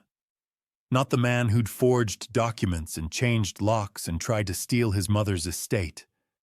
Just my son, 42 years old, drunk, desperate, broken. Then Sullivan put a hand on Mike's head and guided him into the cruiser. After the patrol car left, Sullivan came to the door. Leonard let him in. "Mr. Morgan," Sullivan said, "this is the third incident. Vandalism in March. Now this. I'm going to recommend a restraining order." "Will it help?" Sullivan's expression was grim. "It means if he comes near you again, he goes to jail." "No warnings." He paused. "The will reading is in 3 days. June 20th, 2 o'clock. I'll make sure there's an officer present, just in case." After Sullivan left, Leonard and I sat in the living room. The late news was still playing, but neither of us watched. 3 days, Leonard said. 3 days. I looked at the wedding photo on Leonard's mantle, the one I'd saved from the trash. Virginia and me 45 years ago, standing outside St. Paul's Episcopal Church. We were so young, so sure the world would be fair if we just worked hard and loved each other and raised our kids right. We'd been wrong about the world, but not about each other. She knew this would happen, I said. Virginia. She knew Mike would do exactly this. 10 years ago she knew. She was a smart woman. She was playing chess while he was playing checkers. I smiled. That's what Christine said. Leonard stood. You should try to sleep. Big day Thursday. I don't think I can sleep. Try anyway. But I couldn't. I lay on Leonard's couch, staring at the ceiling, thinking about Mike drunk in a holding cell, about Amanda and Dylan choosing truth over blood, about Virginia's video message waiting to be played, about the 10 years she'd spent protecting me from this moment. In 3 days at 2 p.m., everything would change. Virginia's plan, a decade in the making, would finally be revealed. Mike, drunk and desperate and convinced he'd already won, would learn the truth. I almost felt sorry for him. Almost. At exactly 2 o'clock on the afternoon of June 20th, 2024, I walked into Christine Lawson's conference room for the reading of Virginia's will. I'd been waiting for this moment for 194 days. 194 days since the phone call that changed everything. Today, it would end. The conference room was on the 3rd floor of Harrison & Cole Law Offices, a downtown Hartford building with marble floors and mahogany trim. The room itself was elegant, a long table that could seat 10, leather chairs, a video screen mounted on the wall, large windows overlooking Asylum Avenue. The afternoon sun slanted through, making everything look staged. I walked in with Leonard. Christine met us at the door. Edward, Leonard, thank you for coming. She shook our hands. Her grip was steady. We're just waiting for a few more people. Amanda was already there. She stood when she saw me. Her husband Joshua stood beside her with Isabella and Noah, my grandchildren, 8 and 10 years old. I hadn't seen them in 5 years. Isabella had Virginia's eyes. Noah had her smile. Grandpa, Isabella whispered. I knelt down and hugged them both. They smelled like sunscreen and summer. Thank you for coming, I said. Amanda touched my shoulder. We wouldn't miss it. Dylan arrived next, 17 now. He wore a button-down shirt and khakis that his mother had probably picked out. When he saw me, he walked straight over and sat in the chair next to mine. Grandpa, he said. He pulled out his phone. The old phone Virginia had given him, set it on the table between us. The recording. Thanksgiving 2022. Just in case. Christine took her seat at the head of the table. Her legal assistant sat beside her with a laptop and documents. I sat on Christine's right with Dylan next to me, then Amanda Joshua and the kids. Leonard sat at the far end. The chairs on the other side of the table sat empty. At 2:05, Mike walked in. He looked terrible. 3 days in holding after the drunk and disorderly arrest had left him unshaven, rumpled. His lawyer, James Cooper, walked beside him in an expensive suit that made Mike look even worse by comparison. Tiffany trailed behind them, eyes down. Mike surveyed the room, saw Dylan sitting next to me, saw Amanda with her family. His expression darkened. "Well," he said, "isn't this cozy?" He sat directly across from me. James Cooper sat beside him, already pulling out documents. Tiffany took the chair at the end. Mike leaned back, smiled at me. "Enjoy your last day in the spotlight, Dad." I didn't respond. Christine cleared her throat. "Thank you all for being here. We're gathered for the reading of the last will and testament of Virginia Eleanor Morgan, executed on March 15, 2022. She opened a leather folder. The will. I'd seen it before in her office back in January, but now it felt different. Real. Final. "Before we begin," Christine continued, "I want to clarify that Mrs. Morgan was of sound mind and full testamentary capacity when this will was executed. We have documentation from Dr. Emily Williams, a forensic psychiatrist, confirming this.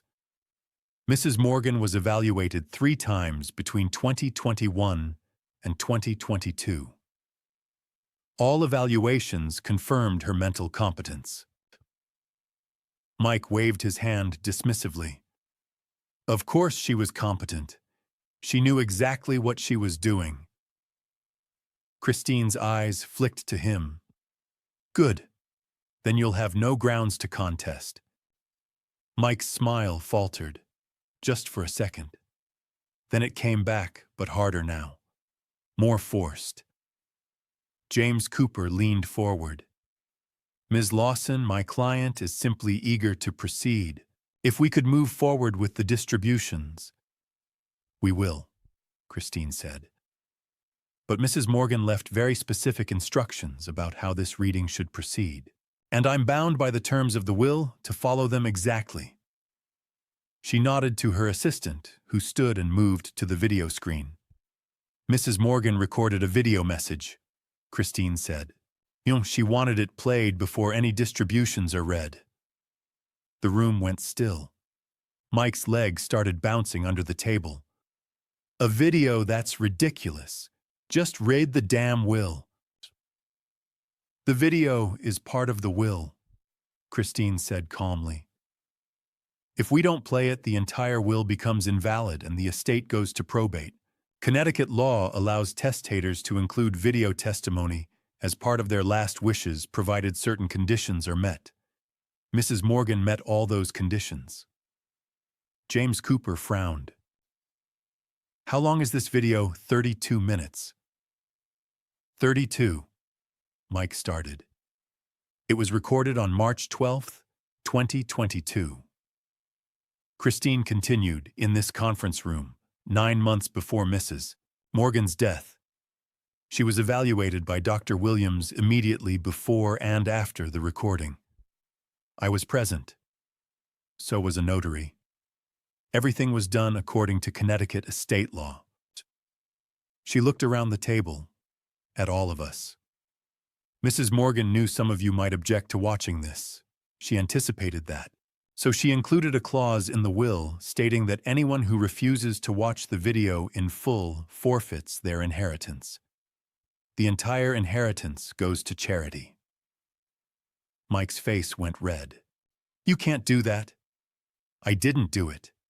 Your mother did." Christine's voice was ice. So I'll ask once, does anyone object to watching this video? Silence. James Cooper whispered something to Mike. Mike shook his head, jaw clenched. No objections, Cooper said. Good. Christine nodded to her assistant. The lights dimmed. The video screen flickered on. For a moment there was nothing but static. Then the image cleared. Virginia appeared. She was sitting at this same table, same leather chairs, same windows behind her. She wore a blue cardigan I recognized. Her hair was shorter than I remembered. She'd lost weight. But her eyes were clear and bright and alive. Amanda made a small sound. Isabella buried her face in her mother's shoulder. Noah stared at the screen, mouth open. Dylan's hand was clenched into a fist on the table. Mike had gone pale. Virginia looked directly at the camera. Directly at us. She folded her hands on the table and took a breath. Then she spoke. "Hello, everyone," she said. Her voice filled the room. Warm. Real, like she was sitting right here. "If you're watching this, I'm gone. And I have a few things I need to say." The room went silent. Even Mike stopped moving. Even James Cooper stopped shuffling papers. We all just stared at the screen, at Virginia, at my wife speaking to us from 9 months before her death, telling us she had things to say. And I realized, sitting in that conference room with the sun slanting through the windows and my wife's face filling the screen, that this was the moment everything had been building toward. This was what Virginia had planned for 10 years. This was her final move. And Mike, sitting across from me with his lawyer and his forged documents and his absolute certainty that he'd won, had no idea what was coming. None of us did. Virginia's voice filled the conference room, and for a moment, it felt like she'd never left. "Edward, my love," she said, looking directly into the camera. "If you're watching this, I'm so sorry I'm not there with you. But I want you to know I've been preparing for this day for a very long time." My throat tightened. Beside me, Dylan sat perfectly still. Virginia folded her hands on the table. "I need to start at the beginning. In 2014, I had a cancer scare. For 3 weeks, I thought I was dying. And in those 3 weeks, I realized that if I died, Edward would be alone, vulnerable, and our son would destroy him." Mike shifted in his chair. James Cooper put a hand on his arm. "So I made a plan," Virginia continued. "A 10-year plan. I got a part-time job at the library. I saved every penny. I opened a separate bank account. I transferred the house deed into my name in March 2021. I updated my life insurance. I documented everything Mike borrowed. And I worked with Christine Lawson to make sure that when I died, Edward would be protected." She held up receipts. "These are loans my son asked me for between 2009 and 2021, $55,000. He promised each time to pay it back. He never did." She set them down. "The first loan was $30,000 in 2009. Mike said he had a business opportunity. What he had was a gambling problem." Mike's face went red. "This is quiet," Christine said. Virginia's expression was sad now. "I found out about the gambling in 2015. Mike came to me crying, said he owed money to dangerous people. I gave him $5,000, made him promise never to gamble again." She paused. "He was back 6 months later." I looked at Mike. He was staring at the table. "I kept giving him money," Virginia said. "Not because I believed his lies, but because he's my son. I loved him. I still love him, but I couldn't let him destroy Edward." She took a breath. "So here's how my estate will be distributed." Everyone leaned forward. "The house at 523 Maple Drive belongs to Edward. The deed is in my name, and my will transfers it directly to him. It's worth approximately $520,000. Edward also receives my life insurance $400,000 and my savings $178,000. He receives my stocks, my 401k, and all personal property. Amanda's hand covered her mouth. Amanda, Virginia said, and my daughter started crying. You receive $100,000. You also receive all my jewelry, my photo albums, and my 2019 Honda Accord. Amanda nodded, tears streaming. Joshua pulled her close. Dylan, Virginia continued, you receive a trust fund of $75,000. It becomes available when you turn 18. The money is for college, for your future. Dylan's jaw clenched. His eyes were wet. Virginia's expression hardened. And Mike, you receive $10,000 and a letter explaining why you're receiving only that amount. The room went silent. Virginia leaned forward. Mike, I know you're angry right now. You thought you'd inherit everything. You thought the house was yours. But here's the truth, son. You lost your inheritance long before I died. You lost it when you chose gambling over family. You lost it when you forged my signature. You lost it when you tried to have your father declared incompetent. Mike's face drained of all color. This house was never yours to inherit, Virginia said firmly. Your father and I bought it in 1985. We paid every mortgage payment. We raised you in it. And when I transferred the deed into my name in 2021, it was to protect it from you. To protect Edward from you. Tiffany stood up suddenly and walked out. The door closed behind her. James Cooper whispered something to Mike. Mike shook his head violently. I don't hate you, Mike, Virginia said. You're my son. I will always love you, but I also know who you are. If I left you the house, you'd sell it within a year. You'd gamble the money away. And Edward would have nothing. She paused. The $10,000 I'm leaving you is enough to get help. Real help. There's a treatment program in Massachusetts for gambling addiction. The money will cover 6 months. What you do with it is your choice. But I'm not enabling you anymore. Virginia turned slightly, then looked back.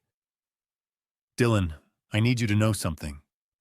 You are so much braver than you know. You're 16 years old, and you're standing up to a man who should have been protecting you.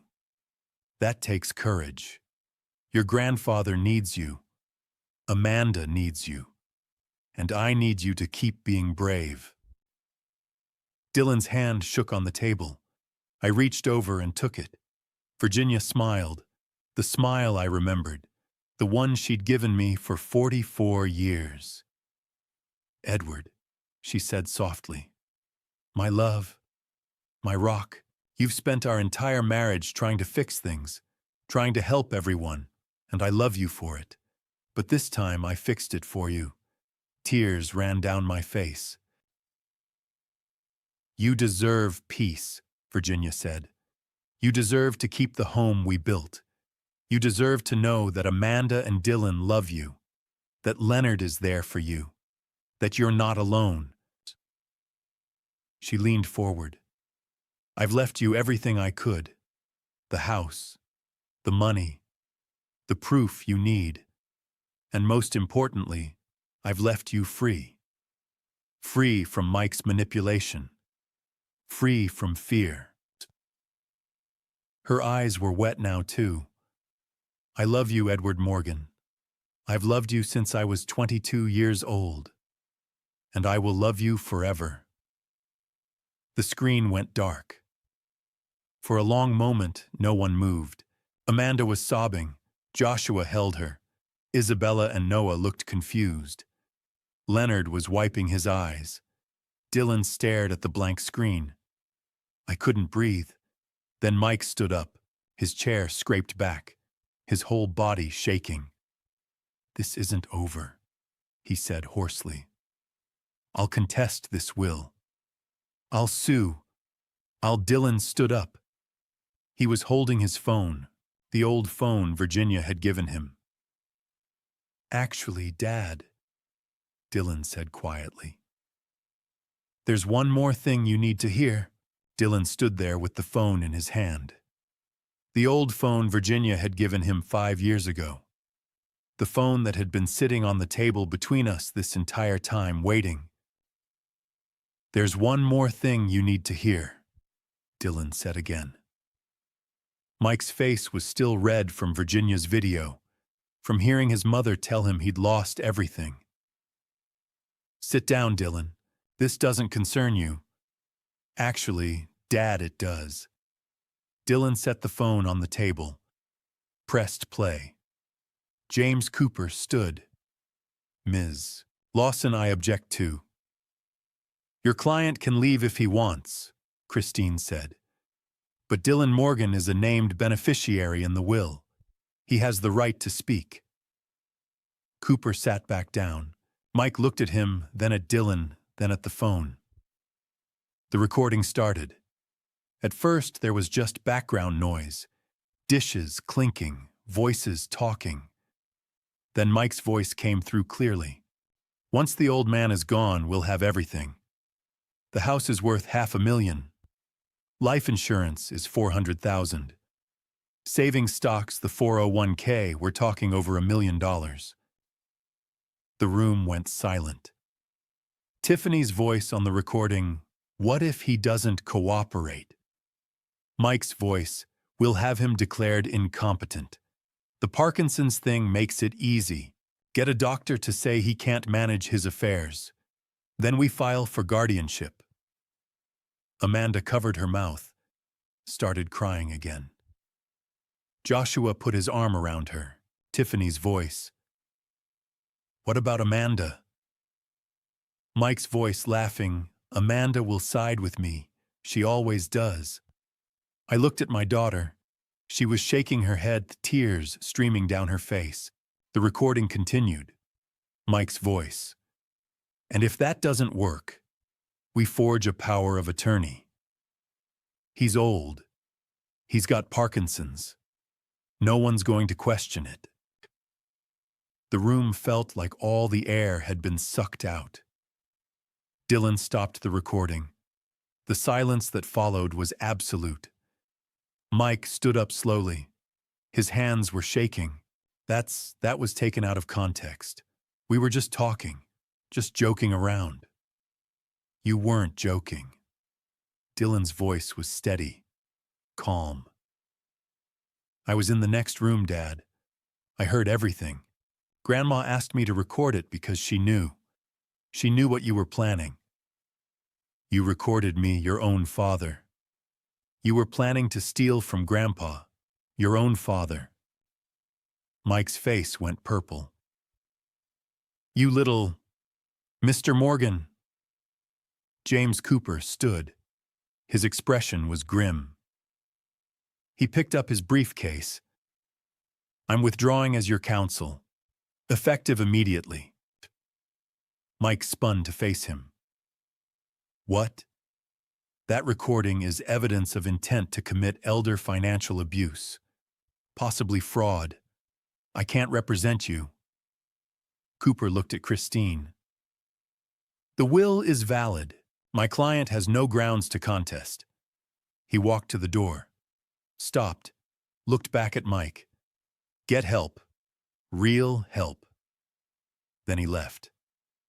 Mike stood there in the middle of the conference room, his lawyer gone, his inheritance gone, his family staring at him like he was a stranger. "This is bullshit," he said. His voice was shaking. "All of this. Mom turned you all against me. She poisoned you." "Mom protected us," Amanda said. Her voice was quiet, but firm. "She protected Dad from you." Mike turned to her. "You're choosing him over me. Your own brother. You're not my brother anymore." Amanda stood. "My brother died a long time ago. You're just someone who looks like him." Mike's face crumpled. For a second I thought he might cry. Then his expression changed, hardened into something ugly and desperate. He lunged toward Dylan. I started to stand, but Joshua was faster. He stepped between Mike and Dylan, one hand up. "Don't," Joshua said quietly. Mike stopped, looked at Joshua, at Dylan, at me, at Amanda, at the empty chairs where Tiffany and his lawyer had been sitting. Then something in him seemed to break. His legs gave out. He collapsed into the chair, put his head in his hands. His whole body was shaking. "I need," he started, stopped. "I need." Then he slumped forward, unconscious. Christine was already at the door. "We need medical assistance. Conference room B." I'd forgotten. Officer Sullivan had arranged for paramedics to be on standby, just in case. 2 EMTs came in within seconds, checked Mike's pulse, his breathing. One of them said something about syncope, psychological shock. They helped him sit up, got him conscious again. Mike's eyes were unfocused, glassy. He let them help him stand, let them guide him toward the door. As he passed Dylan, he stopped, looked at his son. Dylan looked back, didn't flinch. Mike opened his mouth like he was going to say something, then closed it. There was nothing left to say. The paramedics led him out. The door closed. The silence that followed felt different, lighter, like something heavy had been lifted. I looked at Dylan, my grandson, 16 years old, braver than any man I'd ever known. "Thank you," I whispered. Dylan took my hand, squeezed it. "Grandma told me to wait for the right moment. She said I'd know when it was." He looked at me. This was it. Christine Lawson stood, picked up the official will documents, looked around the table at all of us, at Amanda and Joshua and the kids, at Dylan, at Leonard, at me. Then she said 5 words that changed everything. "Now, let's finish this." After the paramedics led Mike out, Christine stood at the head of the table with the will documents spread before her. "Now," she said quietly, "let's finish this." She opened to the distribution page. Her voice was steady and professional. "To Amanda Morgan Davis, $100,000 in cash. Virginia's complete jewelry collection, including her wedding band and her mother's engagement ring, the 2019 Honda Accord, and a personal letter." Amanda covered her mouth with both hands. Joshua held her shoulders. "Auditor, to Dylan Morgan, a trust fund of $75,000 to be held until his 18th birthday on July 15, 2025. The funds are designated for college. Also, all family photo albums dating back to 1979 and Virginia's handwritten recipe box." Dylan's hand squeezed mine under the table. "To Michael Thomas Morgan, $10,000 in cash and a sealed letter to be delivered separately." 10,000. Enough to prevent a legal contest for total disinheritance. Nothing more. Christine turned to the final page. "To Edward James Morgan, the house at 523 Maple Drive, valued at $520,000.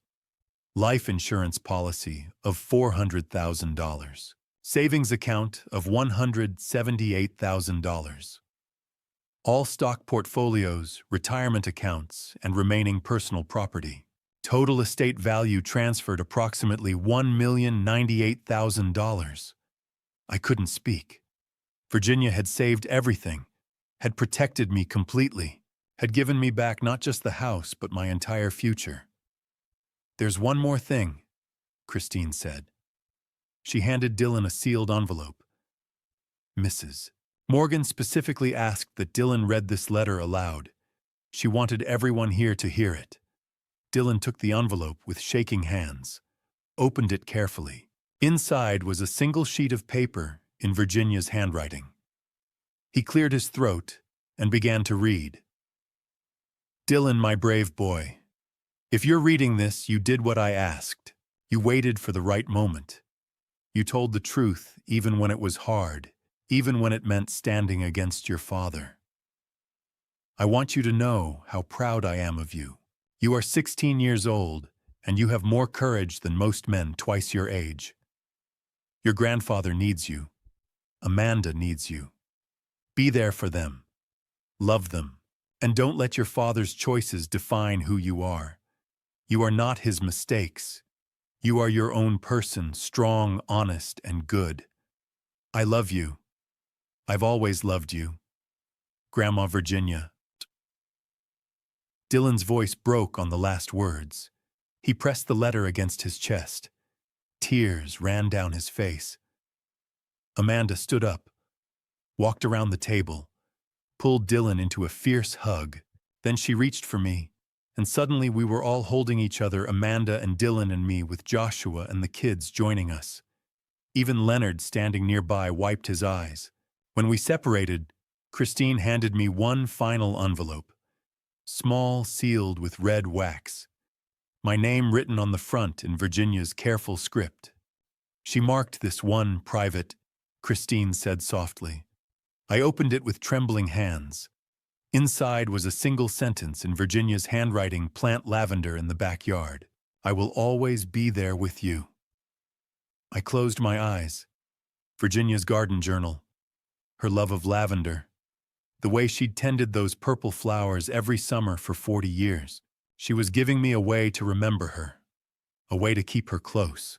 When we left the conference room that afternoon, 6 months after Virginia's death, 194 days after the phone call that changed everything, I held Dylan's hand on one side and Amanda's on the other.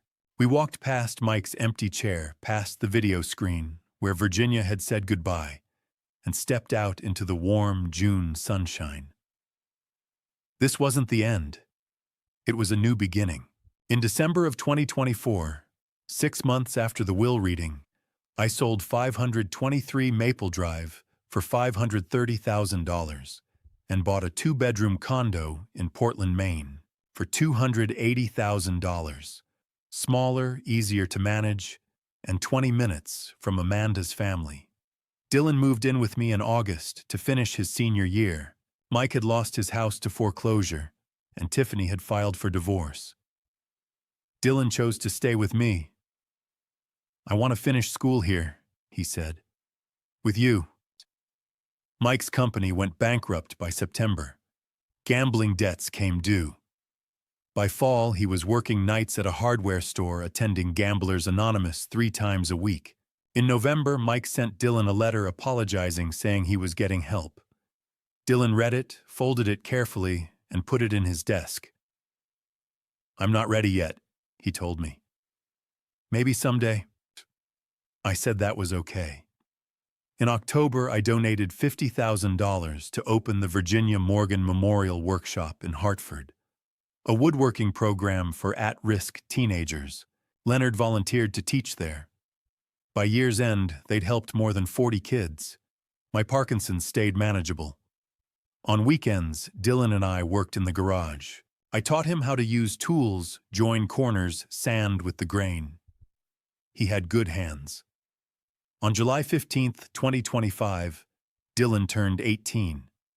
The $75,000 trust became active.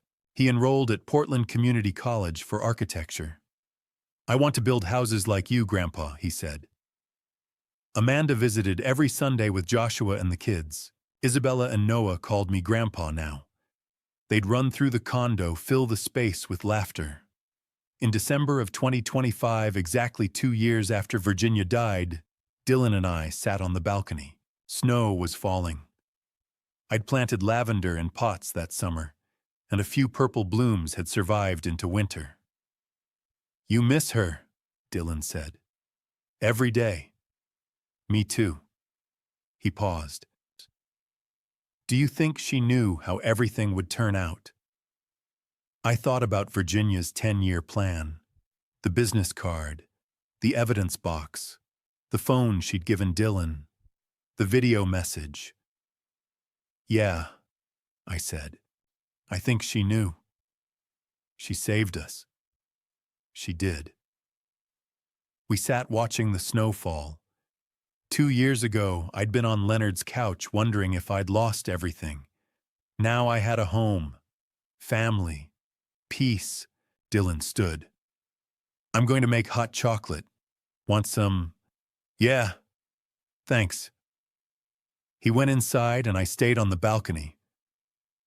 I thought about Virginia, about meeting her 46 years ago at a church dance, about buying 523 Maple Drive in 1985, about the 10 years she'd spent protecting me, the secrets she'd carried, the evidence she'd collected, the plan she'd executed perfectly even after death.